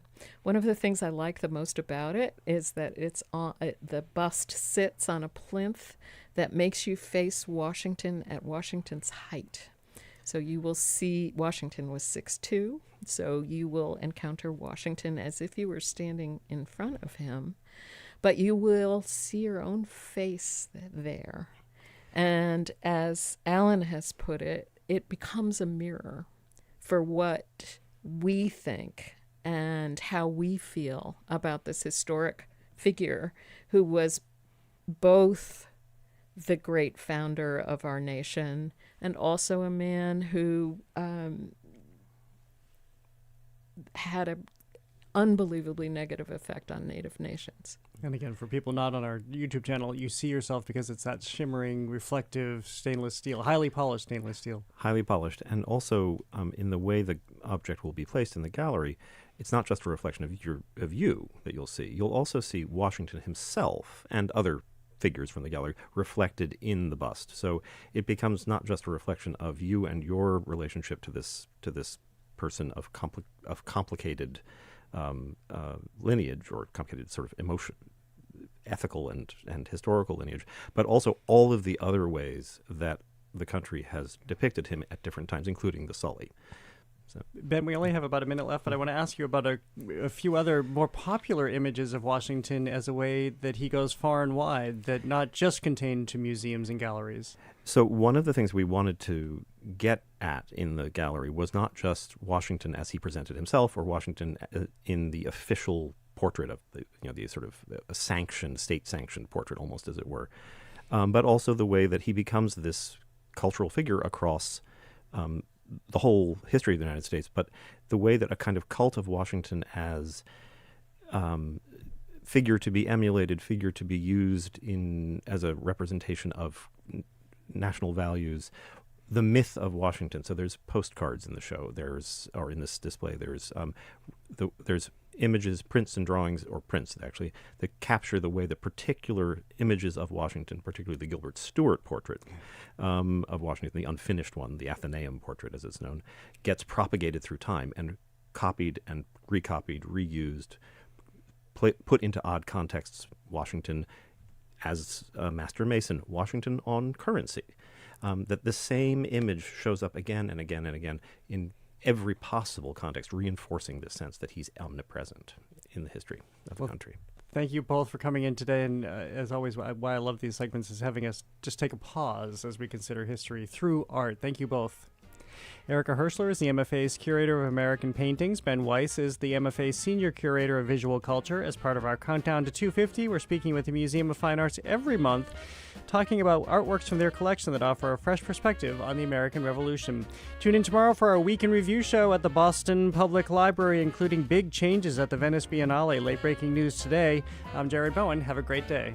The Culture Show is made possible in part by a generous contribution from the Fiducia Fund, proud to support this station's arts and culture programming. Stay with us for GBH's All Things Considered at 4 and Marketplace at 6:30. But first, the world. A global view of today's headlines from the World Newsroom, right here on GBH 89.7. Support for our programs comes from you. And Rogers Fish Company, founded by Roger Berkowitz, proud supporter of the Catching the Codfather podcast with Ian Koss. Episodes available on gbhnews.org or wherever you get your podcasts. More at rogersfishcompany.com. When the star player is found dead at a football game, the sun-soaked detectives of St. Marie kick off a murder investigation to get to